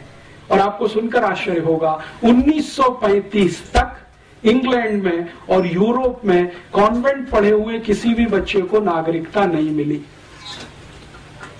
कई लोगों को तो संघर्ष करना पड़ा नागरिकता के लिए। मैं आपको एक नाम बताता हूं। रोम में एक राजा हुआ क्लॉडियस, बड़ा राजा है, बहुत बार उसकी चर्चा है यूरोपियन हिस्ट्री में। क्लॉडियस बास्टर्ड है, और उसको राजा होने के रास्ते में सबसे बड़ी रुकावट यही है, उसको बास्टर्ड होना। तो वो क्या करता है? उसको राजा होना है, वो जानता है कि मेरे अंदर कुछ काबिलियत है, मैं मारपीट कर सकता हूं, गुंडागर्दी कर सकता हूं, किसी को जीत सकता हूं, किसी को हरा सकता हूं। तो इस तरह की काबिलियत उसको लगती है अपने में, तो राजा होने की मन में कल्पना है। तो अब उसको रास्ता कैसे क्लियर करे? तो क्लॉडियस ने क्या किया है, अपने आप को किसी फैमिली में दत्तक करवाया। दत्तक लेने की परंपरा वहां पुरानी है, तो दत्तक करवाया, उस परिवार का नाम उसको मिला, तब उसको सिटीजनशिप मिली रोम की, और तब वो राजा बना। And the same case is Nero.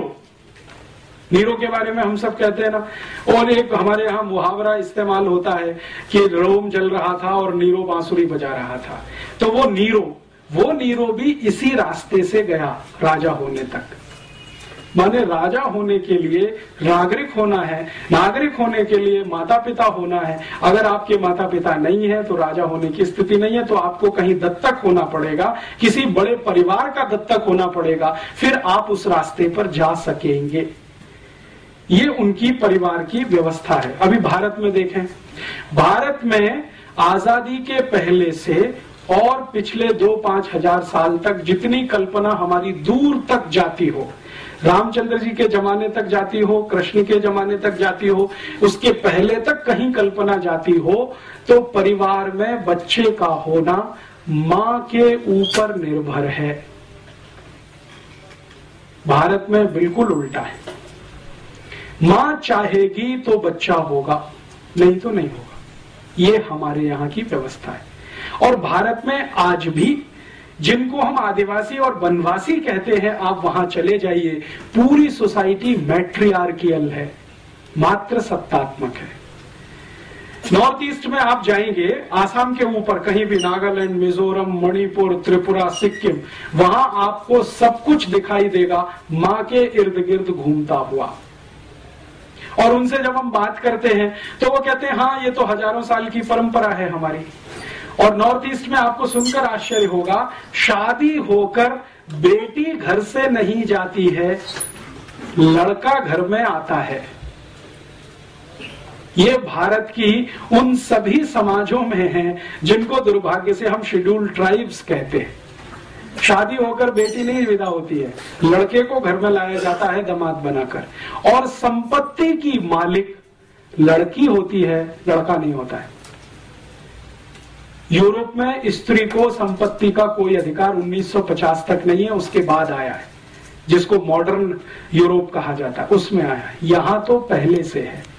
और यहां अगर आप इसको समझना चाहें कि भारत की सारी व्यवस्थाएं मां के इर्द गिर्द घूमती हैं, घर के सारे बड़े फैसले माताएं करती हैं इस देश में, भले वो लंबा घूंघट निकाल के बैठी हो, इससे कोई फर्क नहीं पड़ता। मैंने राजस्थान में क्या, मध्य प्रदेश में क्या, भारत के उत्तर में क्या, कहीं भी देखा है, छोटे छोटे गांव में देखा है, लंबा घूंघट निकाले हुए महिलाएं घर के फैसले लेती हैं। एक बार ऐसे एक बहुत महत्वपूर्ण केस में मुझे अनुभव हुआ। मेरा एक दोस्त है, वो अपनी बहन की शादी करने के लिए एक गांव में गया, पश्चिमी उत्तर प्रदेश में। तो जिस घर का लड़का था वहां पर हम बैठे, तो उनकी माँ, लड़के की माँ, लंबा घूंघट निकाल के बैठी थी। तो लड़के के पिता भी वहीं बैठे थे, लड़का भी बैठा था। तो हम सब बात कर रहे थे कि देखो लड़की ऐसी है, ऐसी है, ऐसी है, आपको मंजूर है? तो पिता ने तुरंत हाँ बोला, लड़के ने हाँ बोला। वो जो माँ लंबा घूंघट निकाल के बैठी थी, उसने कहा बस इतने में पिता उठ गया, लड़का उठ गया, अंदर गए और बाहर आके कहा कि शादी नहीं हो सकती। क्यों? हमने कहा भाई क्या कमी है? तो कहा हमारी माता जी ने पहले एक लड़की पसंद कर रखी है, बस फैसला तो उन्हीं का है। तो हम ये जो कई बार गालियां देते हैं ना, हमारी महिलाएं तो अशिक्षित हैं, अनपढ़ हैं, घूंघट निकाल के बैठी, फैसला वही करती हैं। महत्व जो है ना वो फैसले का है, पिता फैसले नहीं करता। पिता की भूमिका तो व्यवसाय तक इस देश में सीमित है, घर की भूमिका पूरी तरह मां के हाथ में है। तो यहाँ का जो परिवार है वो मात्र सत्तात्मक है, और जब मात्र सत्तात्मक है तो उसमें संबंध तो बहुत दूर तक होते हैं, क्योंकि मां तो संबंध की शुरुआत है, संबंध ही पहला बनता है वो मां का है। तो मां से निकलते हुए फिर संबंध चलते हैं, और संबंध चलते हैं तो परिवार और कुल और वंश बड़े होते हैं। तो हमारे यहाँ जो परिवार की कल्पना है उसके केंद्र में मां है। वो राम का देख लो, कृष्ण का देख लो, या और वसुदेव का देख लो, या भारत में चंद्रगुप्त विक्रमादित्य का देखना हो तो देख लो, हर्षवर्धन का देखना हो तो देख लो, या चाणक्य का देखना हो तो देख लो, किसी का भी देख लो, सभी के केंद्र में मां है। और ये जितने महान लोग जिनको हम बार बार नमन करते हैं, याद करते हैं, उनसे पूछो कि भाई आप अपने जीवन में सबसे ज्यादा आभारी किसके प्रति हैं, तो वो कहते हैं हमारी मां के प्रति आभारी है। वो है तो हमको ये संस्कार है, नहीं होती तो शायद ये नहीं होता। तो संस्कार देने का काम मां। भारत की सारी कविताओं के केंद्र में मां है, जो बच्चों को सिखाई जाती है बचपन से लेके और दूर तक। माने स्त्री हमारे केंद्र में है, महिला हमारे केंद्र में है, मां हमारे केंद्र में है। तो मां के केंद्र होने से परिवार की व्यवस्था कुछ इस तरह की है, मात्र सत्तात्मक है। और भारत में ये कभी नहीं रहा अमेरिका और यूरोप के जैसा, जैसे वहां वोट देने का अधिकार नहीं, बैंक अकाउंट खोलने का अधिकार नहीं। आप जानते हैं कि इस भारत में माताओं ने ऋग्वेद की ऋचाएं लिखी हैं, यजुर्वेद की ऋचाएं लिखी हैं, सामवेद की ऋचाएं लिखी हैं। उपनिषदों में बहुत सारा कंट्रीब्यूशन माताओं का है। मेरे एक परिचित हैं, आर्य समाजी हैं, बहुत बड़े वेद के प्रकांड पंडित हैं। मैंने उनसे एक दिन पूछा कि वेद में कुल कितनी ऋचाएं हैं और उसमें से कितनी महिलाओं की हैं, तो उनका 37 से 40% महिलाओं की लिखी हुई है। और उनके अलग अलग नाम हैं जो हम जानते हैं अलग अलग समय पर। तो वेद रचती हैं महिलाएं, उपनिषद रचती हैं महिलाएं, तो केंद्र में तो रही होंगी। और भारत के सामान्य गांवों में ये दिखाई देता है अभी भी माताएं आर्थिक फैसले सबसे ज्यादा करती हैं, अभी भी माताएं सबसे ज्यादा उत्पादन के काम में लगी हुई हैं। इस देश में जीडीपी का जो यूरोपियन अमेरिकन पैमाना हम छोड़े और भारतीय पैमाना कोई बनाए तो हाईएस्ट जीडीपी कंट्रीब्यूशन माताओं के द्वारा ही है इस देश में। अभी तो हम यूरोपियन पैमाने से नापते हैं, तो होता क्या है कि भारत में माताओं का उत्पादन छोड़कर जो कुछ भी इस देश में है वो सब जीडीपी में आता है। लेकिन माताओं का उत्पादन हमने कभी जीडीपी में लाया नहीं, क्योंकि नकल हमने उनकी कर रखी है। वहां पे माताएं पापड़ बनाती हैं, चिप्स बनाती हैं, बड़ी बनाती हैं, अचार बनाती हैं, सब्जियां बनाती हैं, रोटियां बनाती हैं, वगैरह वगैरह बहुत कुछ बनाती हैं। वो जीडीपी में इंक्लूड नहीं है, क्योंकि नकल हमने वहां से की हुई है, पितृसत्तात्मक समाज से। बाकी हमारे देश में उत्पादन के सबसे बड़े तंत्र पर आज भी माताएं हैं, व्यवस्थाओं को संभालने में आज भी माताएं हैं। और हमारे भारत में तो कहा ही नहीं जाता है, बिल्कुल स्पष्ट दिखाई देता है, जिस घर में मां नहीं है वहां की रौनक नहीं है, पवित्रता नहीं है। मैं दक्षिण में बहुत सारे मंदिरों में गया हूं, लेकिन गर्भगृह में मैं प्रवेश नहीं कर सका। कारण क्या? पुजारी ने कहा कि आपकी या तो मां को लेके आइए या तो पत्नी को लेके आइए, तभी मंदिर में जाने के अधिकारी हैं। आप अकेले क्या करेंगे इसमें जाके? तो मैंने कहा भाई इसमें परेशानी क्या है, मैं अकेला हूं तो। उन्होंने कहा अकेले होने से पवित्रता नहीं आती, पवित्रता किसी स्त्री के साथ होने से ही आती है, वो चाहे मां के रूप में हो या आपकी पत्नी के रूप में हो। और अगर कुछ नहीं है तो बहन को ले आइए किसी को, हम आपको मंदिर में जाने देंगे। उस दिन मेरे समझ में आया। अब इस बात को हम पूरे हिंदुस्तान में एक नमक मिर्च लगाकर एक दूसरे तरह से भी पेश कर सकते हैं कि देखो कितना छुआछूत है इस देश में, घुसने ही नहीं देते मंदिर में। लेकिन उसके पीछे कारण कुछ और है, वो पवित्रता का कारण है जो मां के साथ जुड़ा हुआ है। और ये भारत में बहुत सारे शास्त्रों में बार बार पढ़ने में आता है, सुनने में आता है कि जिस पुरुष की स्त्री चली गई उसका तो सब कुछ चला गया।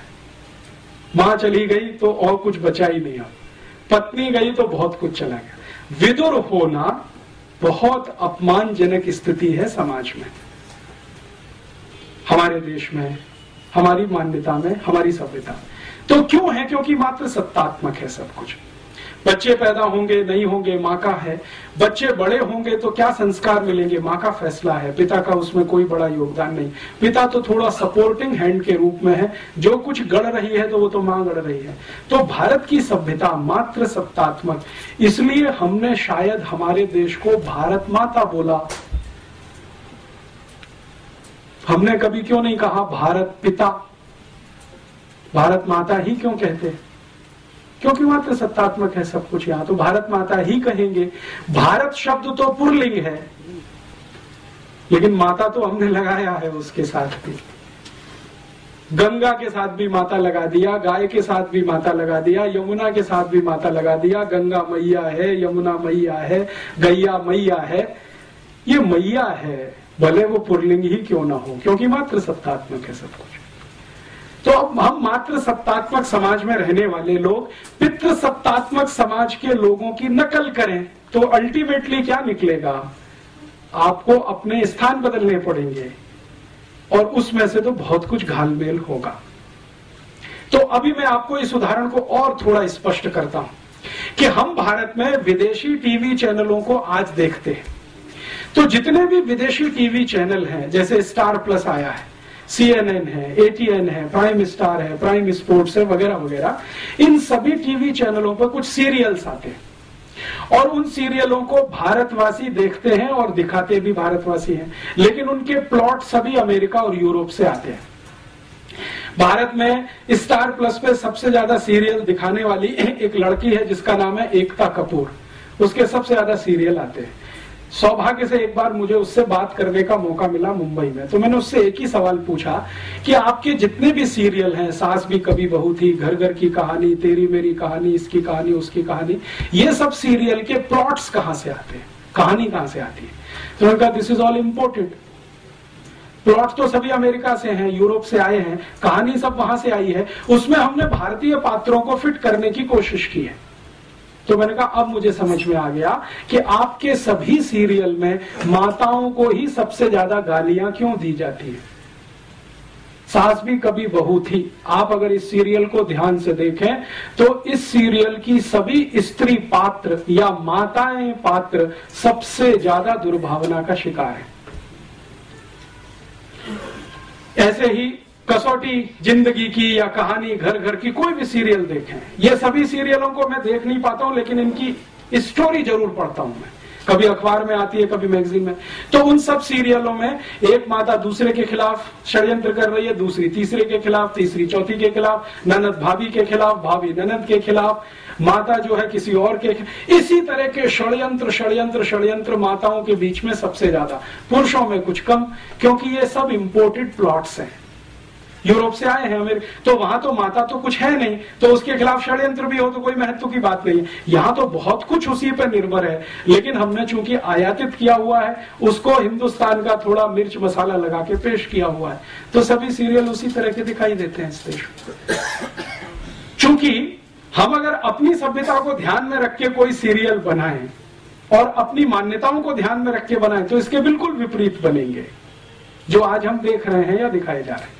अच्छा, मैंने जब इनको कहा कि एकता कपूर को कि आप कोई भारतीय मान्यताओं के आधार पर भी, तो उनका आप प्लॉट बना के दे दीजिए, हमारी दिमाग में तो आता नहीं है, क्योंकि हमने तो जो पढ़ा लिखा है वो सब कुछ इसी तरह का है, मॉडर्निज्म का, यूरोपियनिज्म का, अमेरिकनिज्म। एकता कपूर यूरोप में पढ़ के आई है, थोड़े दिन अमेरिका में रह के आई है, तो वो कहती है कि ज्यादा कुछ हम जो देखते रहे वो यहाँ पे बनाते रहे।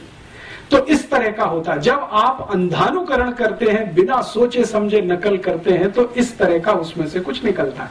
फिर हम अपना सिर पीटते हैं, अरे हमारी संस्कृति का नाश हो रहा है, सभ्यता का नाश हो रहा है। वो तो होगा ही, क्योंकि बिना सोचे समझे तो आप ये सब कर ही रहे हैं। कोई विचार तो होता नहीं, कोई बहस तो होती नहीं, कोई मुहाविसा तो होता नहीं इस देश में, ऐसे ही चलता जाता है। तो एक मात्र सत्तात्मक समाज हमारा, एक पितृ सत्तात्मक समाज उनका। अब कौन अच्छा कौन बुरा इसमें नहीं जाना चाहिए, वो अलग हम अलग। अब अलग अलग मान्यता और सभ्यता के लोग अलग अलग मान्यता और सभ्यता के ही कार्य करेंगे, तभी कुछ अच्छा होगा, नहीं तो उसमें से कुछ खराब ही निकलेगा। घालमेल करेंगे, फ्यूजन करेंगे तो खिचड़ी बनेगा। इस तरह का यूरोप और अमेरिकन समाज है।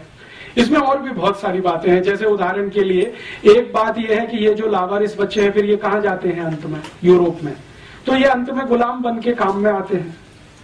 कॉन्वेंट से जो बच्चे निकलते हैं वो सब गुलाम बनते हैं। और आप जानते हैं कि गुलामी प्रथा, दास प्रथा यूरोप का लंबे समय तक चला हुआ बहुत बड़ा अभियान रहा है, जिसको यूरोप और अमेरिका की किसी भी समाज ने आज तक ये नहीं कहा कि ये पूरा खराब था। वो कहते हैं इसमें थोड़ा सुधार करके अच्छा था, इंक्लूडिंग जॉर्ज बुश। यहां तक आके जॉर्ज बुश प्लेटो की मान्यता को ही आगे बढ़ाता है, जब वो एक वक्तव्य देता है कि न्यू ऑरलिन्स में आया भूकंप, अभी आया ना, पानी का जलजला समुद्री, तो न्यू ऑरलिन्स का एरिया उसने 6-7 दिन तक नेग्लेक्ट रखा। लोग मरते रहे, कटते रहे, पिटते रहे, आर्मी नहीं भेजी, सहायता नहीं भेजी, और अंत में कहा वो गुलाम थे, सब दास लोग थे, ब्लैक्स थे, क्या करना उनके लिए।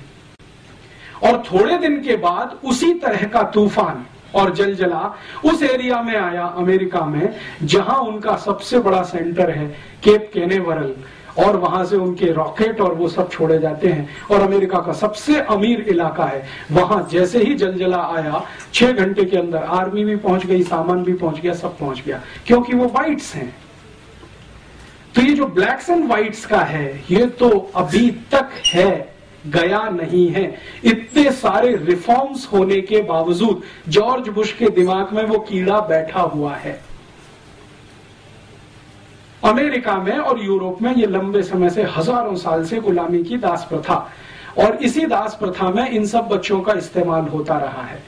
और मजे की बात यह है कि इसको वो कभी भी खराब नहीं मानते रहे। तो वो दुनिया के जिस भी देश में गए, वहां उन्होंने यही किया, जो अपने यहां वो हजारों साल से कर रहे थे, दास बनाना, गुलाम बनाना और उनकी मदद से सब काम कराना। अब वहां क्या होता है कि जो भी पिता है या उनकी थोड़ी बहुत फैमिली है, उसमें बच्चा तो एक आधी है, बाकी तो ऑर्फेनेज में है। ऑर्फेनेज से लाए हुए जो बड़े गुलाम बच्चे हैं वो घर के काम में लगे हुए, तो छोटे से लेकर बड़ा काम सब गुलाम करेंगे। पिता को करने के लिए कुछ नहीं है। जैसे जूता पॉलिश करना है तो वो गुलाम करेगा, इस्त्री करना है तो गुलाम करेगा, कपड़े धोने हैं तो गुलाम धोएगा, घर को साफ करना है तो गुलाम करेगा। इस तरह की परंपराएं वहां पे हैं। माने अपने हाथ से अपना काम नहीं करना, जो करे वो छोटा है, नीचा है, और जो दूसरों से कराए वो ऊंचा है। तो वहां ऊंचे और नीचे की परिभाषा कुछ इस तरह की है। भारत में इसका बिल्कुल उल्टा है। यहां क्या है, जो अपने हाथ से अपने सारे काम करे वो ऊंचा है, और दूसरों से कराए तो वो सबसे ज्यादा शोषण कर रहा है। हम उसको गाली ही देते हैं। तो भारतीयता में क्या होता है, मैंने ऐसे इस देश के सैकड़ों करोड़पतियों को देखा है जो अपने घर में खुद झाड़ू लगा लेते हैं, अपने कपड़े खुद साफ कर लेते हैं, खुद नहा लेते हैं, खुद दांत साफ कर लेते हैं। आप कल्पना नहीं कर सकते, यूरोप में जो अमीर ज़ादे रहे हैं 1950 तक उनके दांतों पे ब्रश भी गुलाम ही चलाते रहे, दांतों पे ब्रश। तो वो जब अमीरजादे यहाँ वॉयसराय बन के आते हैं और यहाँ जब रहना शुरू करते हैं तो यहाँ भी वही परंपरा डालते हैं। जैसे उदाहरण में हमारा राष्ट्रपति भवन, ये एक अंग्रेज वॉयसराय का घर है, तो बहुत साल तक तो अंग्रेज वॉयसराय रहा जिसको राष्ट्रपति मानते थे। तो आप अगर चले जाएं राष्ट्रपति भवन में तो ऐसे दासों की, गुलामों की फौज आपको वहां मिलेगी जिनकी संख्या 4,500 है।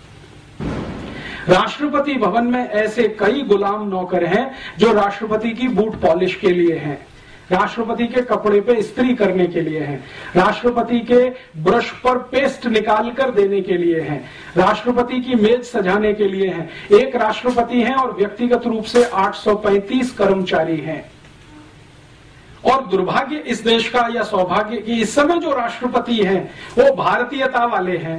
वो कहते हैं इनकी मुझे जरूरत नहीं, निकाल बाहर करो। तो सरकार कहती है जी ये प्रोटोकॉल है, हम नहीं निकाल सकते किसी को। आपको मालूम है राष्ट्रपति ने भारत सरकार के प्रधानमंत्री और गृह मंत्री को कई बार लिखकर दिया कि ये 850 गुलामों की मुझे कोई जरूरत नहीं है, मैं मेरे जूते पे पॉलिश कर सकता हूं, मेरे कपड़े मैं खुद धोता हूं, इस्त्री की मुझे आवश्यकता नहीं होती क्योंकि मैं बिना इस्त्री के कपड़े पहनता हूं, ज्यादा कपड़े मेरे पास है नहीं, 3 शर्ट है और 3 पैंट है, 2 कोट है, 2 पैंट है, इससे ज्यादा मैं रखना नहीं चाहता। एक ब्रीफ केस में मेरा सब सामान आ जाता है, कल राष्ट्रपति भवन छोड़ना पड़े तो एक ही ब्रीफ केस लेके निकलूंगा, एक ही ब्रीफ केस लेके आया हूं, इसलिए मुझे ये 835 लोगों की फौज नहीं चाहिए, हटाओ।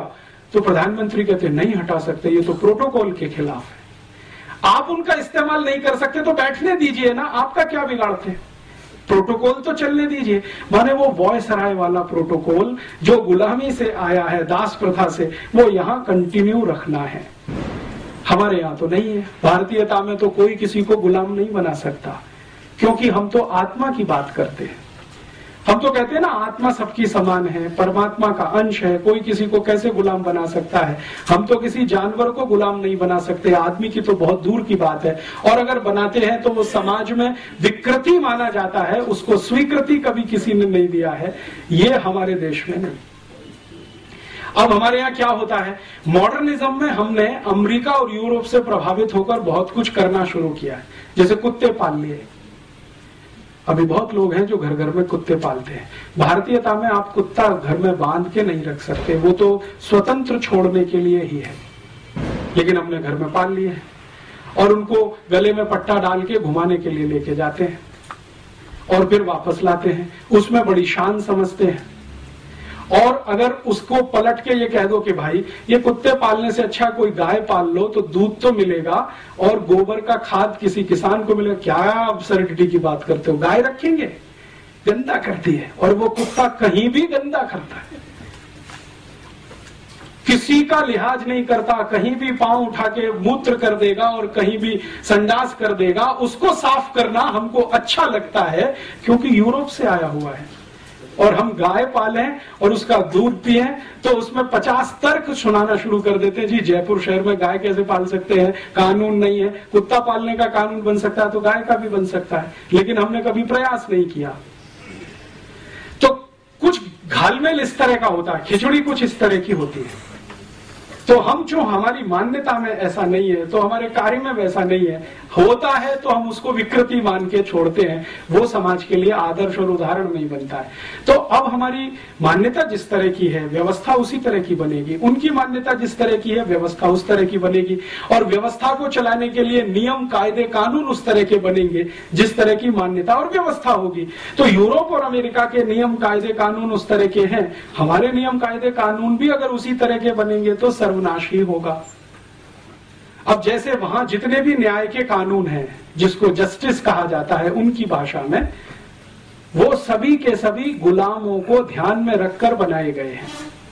जैसे पनिशमेंट के कानून है, पनिशमेंट के कानून यूरोप में है, क्योंकि गुलाम है तो गुलामों को पनिशमेंट देना है, और देना है तो किस तरह का, 100 कोड़े मारो, 200 कोड़े मारो, 500 कोड़े मारो, 1000 कोड़े मारो। 1 शिलिंग की चोरी हुई है, 2 शिलिंग की चोरी हुई है या 1 पाउंड की चोरी हुई है, उसमें 1960 तक लंदन में 40 कोड़े की सजा थी। तो इस तरह की व्यवस्था है क्योंकि वो गुलाम। हमारे यहां तो कुछ दूसरे तरह की व्यवस्था थी। हर्षवर्धन के समय में, चंद्रगुप्त विक्रमादित्य के समय में और किसी भी राजा के समय में चोरी के लिए जो कानून बने हैं न्याय देने के लिए, और यूरोप में है, उन दोनों का मैं आजकल अध्ययन कर रहा हूं, जमीन आसमान का अंतर है। और वहां अगर सजा है, जैसे भारत के क्रांतिवीरों को भी वो सजा देते थे कोड़े मारने की, क्योंकि यूरोप से आई है वहीं से। तो भारत का कोई क्रांतिवीर है, अंग्रेजों के खिलाफ बगावत किया, 50 कोड़े मारो। जैसे चंद्रशेखर आजाद की कहानी तो आपने सबने सुनी है कि उनको अदालत में ही कोड़े मारे गए थे। तो उन्होंने जज से रियायत मांगी कि ये तो बहुत ज्यादा है, तो जज ने कहा अच्छा 5 कम कर दो, 45 मार दो, ये दया है। लेकिन वो जज जानता नहीं है कि 10 कोड़े में भी ये मर जाएगा, और वही हुआ चंद्रशेखर आजाद के साथ। तो जो न्यायाधीश बैठा था कुर्सी पर, वो कहे कि मैं क्या करूं, मुझे तो जो लॉ मिला है उसके आधार पर मैंने फैसला दिया है, अब इसमें प्रेम दया करुणा कहां से फिट बैठती है मेरे समझ में नहीं आता। भारतीयता की नजर से मैं नहीं देख सकता क्योंकि मुझे कानून ऐसा मिला है पालन करने के लिए।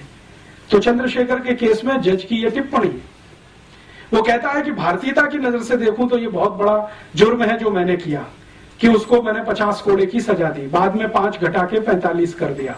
लेकिन चंद्रशेखर को जब 10 कोड़े पड़े हैं तो वो बेहोश हो गए।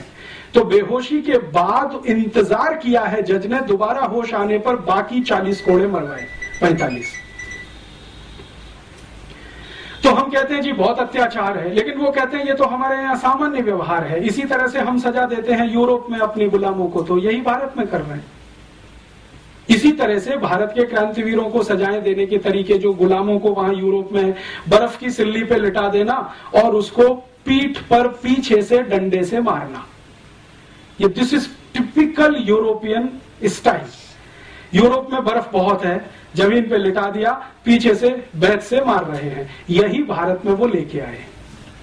और विनायक दामोदर सावरकर को पहली बार जब अरेस्ट किया है तो उनको यही दंड है, बर्फ की सिल्ली पे लिटाकर पीछे से केन से मारना, जब तक बेहोश ना हो जाए तब तक मारना।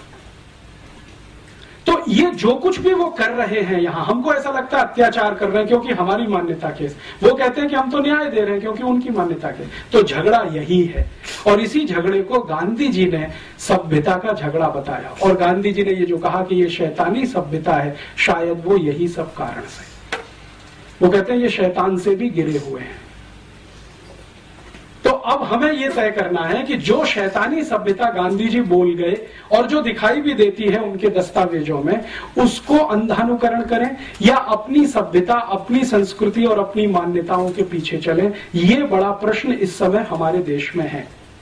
फिर हम ये कह सकते हैं कि हाँ, भारतीय सभ्यता में सब कुछ अच्छा है क्या, संस्कृति में सब कुछ अच्छा है? नहीं है, बहुत कुछ खराब है, क्योंकि सभी सभ्यताओं में बहुत कुछ खराब होता है, बहुत कुछ अच्छा होता है। तो हमारी सभ्यता संस्कृति में भी बहुत कुछ खराब आ गया है, शायद वो नकल से आया हो। सबसे बड़ी खराबी अपनी सभ्यता में जो पिछले 200, 250, 500 वर्षों में आई है, या शायद ज्यादा आ गई हो, कि हमने जातियों के आधार पर ऊंच नीच कर दिया इस देश में।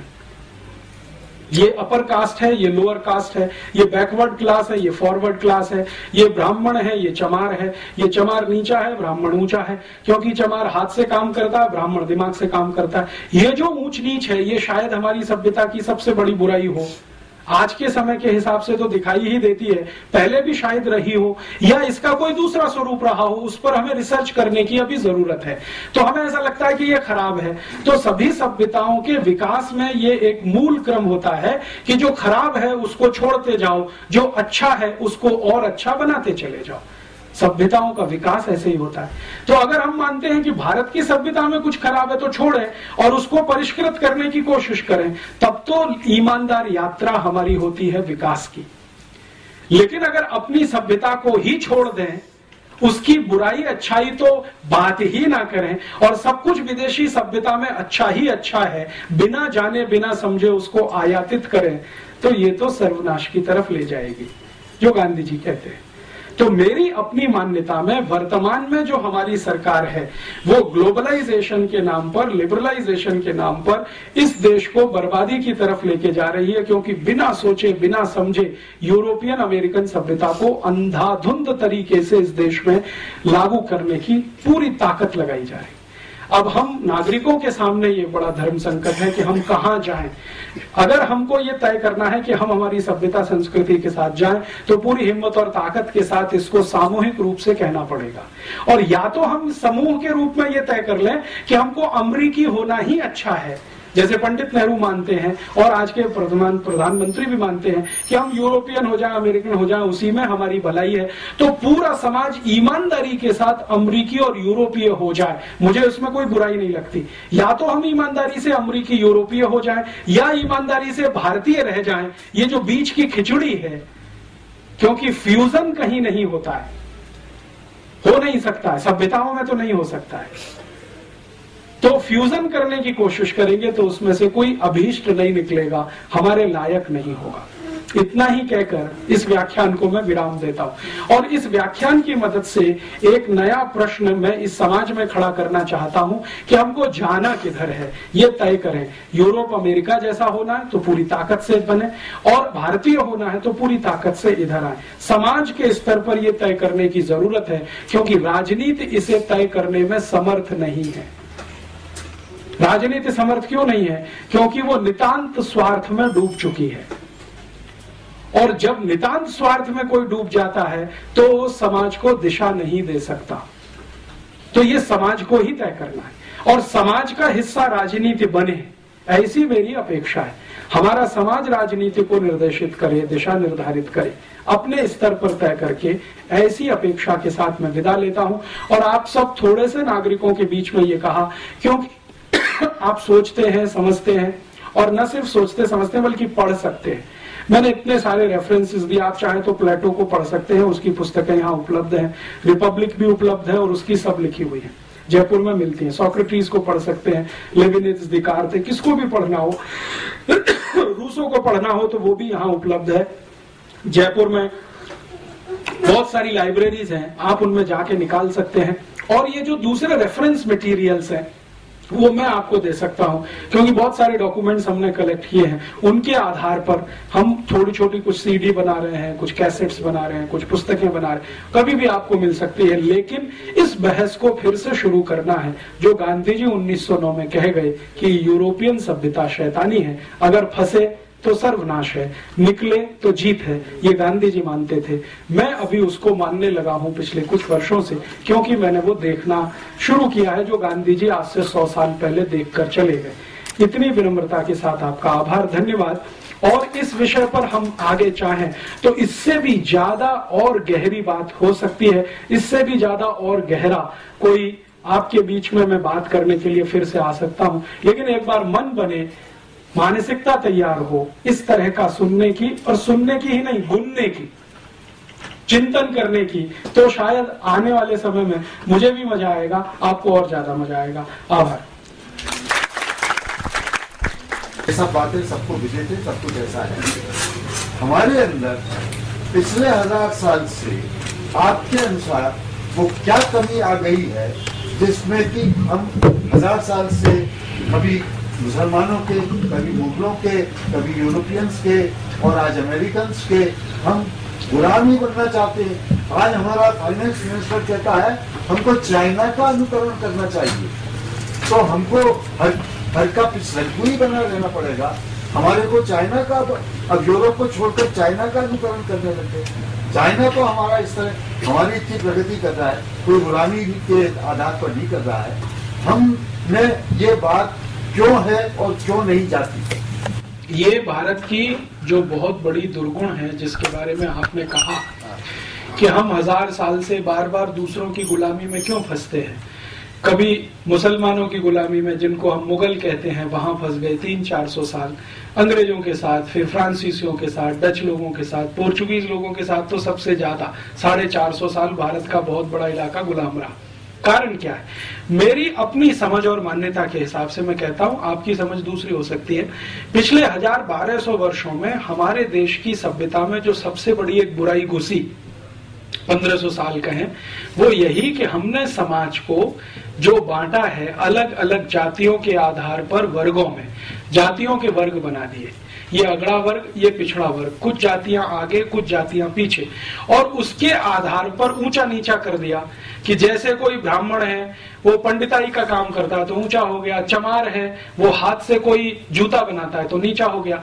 हमारे यहाँ ये व्यवस्था कभी रही होगी तो कर्म के आधार पर थी, जन्म के आधार पर कभी नहीं थी। हम जन्म के आधार पर अपने वर्ग कभी नहीं बनाते, कर्म के आधार पर वर्ग बनाए हैं हमने कभी। तो जब कर्म के आधार पर ये वर्ग रहे तो भारत सोने की चिड़िया के नाम से सारी दुनिया में जाना जाता था। चंद्रगुप्त भी हुए, हर्षवर्धन भी हुए, अशोक भी हुए, तमाम। जब हमने जन्म के आधार पर इसको मानना शुरू किया होगा, वहां से गिरावट आई, और समाज में गिरावट जब आती है तो राज्य भी उसका एक अंग है समाज का, तो उसमें भी गिरावट आई और शक्ति हमारी छिन्न भिन्न हुई। वो शक्ति कैसे छिन्न भिन्न हुई, वो एक उदाहरण से समझ में आता है। अंग्रेजों का एक राजा या अंग्रेजों का एक अधिकारी रॉबर्ट क्लाइव जब यहाँ आता है और बंगाल में लड़ाई लड़ता है प्लासी के स्थान पर और सिराजुद्दौला को पराजित करता है, षड्यंत्र के हिसाब से, युद्ध के मैदान में नहीं, तो वो एक जुलूस निकालता है और उस जुलूस में वो एक बहुत पते की बात कहता है। वो ये कहता है कि मैं जब जुलूस निकाला भारत में कलकत्ता की सड़कों पर तो मात्र 300 सैनिक थे मेरे साथ, मैं और 300 सैनिक। भारत के हजारों लोग सड़क के दोनों किनारे खड़े होकर तालियां तो बजाते थे, लेकिन मेरे जुलूस पर कोई एक ईंट और पत्थर भी फेंक दिया होता तो भारत का इतिहास कुछ और हो गया होता।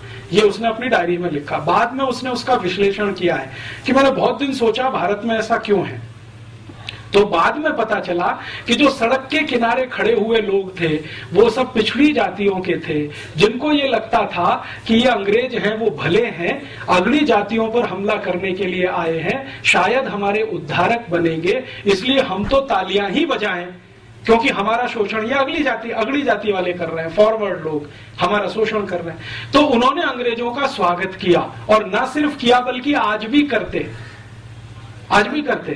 तो ये जो हमारे यहाँ हुआ है जाति आधारित जन्म से, उसने हमारे समाज की शक्ति को छिन्न भिन्न किया, कमजोर किया और समाज बट गया। अब हजारों जातियां हैं तो हजारों में बटा हुआ समाज है, शक्ति पूरी खराब हो गई। 4500 से ज्यादा जातियां हैं, ग्रुप्स अलग अलग उसके हिसाब से बने, तो उसी में हम टूट गए और डूब गए। इसी कारण मुझे ऐसा लगता है, और भी कोई कारण हो सकता है, मुझे ऐसा लगता है कि हम बार बार गुलाम हुए और आज भी उसी गुलामी के लिए अभिशप्त बने हुए। ये मेरा अपना मानना है, इसके अलग भी कोई हो सकता है। ये जो आप कह रहे हैं, ये अगली पिछड़ी जाति का जो भेद हमारे देश के अंदर किसी तरह से दुर्भाग्यपूर्ण रूप से आ गया, परंतु जो भी गुलाम रहे हैं, चाहे मुगलों के, मुसलमानों के, फिर बाद में अंग्रेजों के, वो सबके सब अगड़ी जाति के रहे हैं, पिछड़ी जाति के नहीं रहे हैं। इसलिए कि पिछड़ी जाति अगली जाति मिलकर लड़ नहीं पाए दुश्मनों से। आप पिछड़े हैं, आपको अलग किया हुआ समाज ने, अगड़े हैं, गुलाम हैं, तो समाज के पिछड़े लोग अगड़ों के साथ नहीं आए लड़ाई लड़ने के लिए। मैं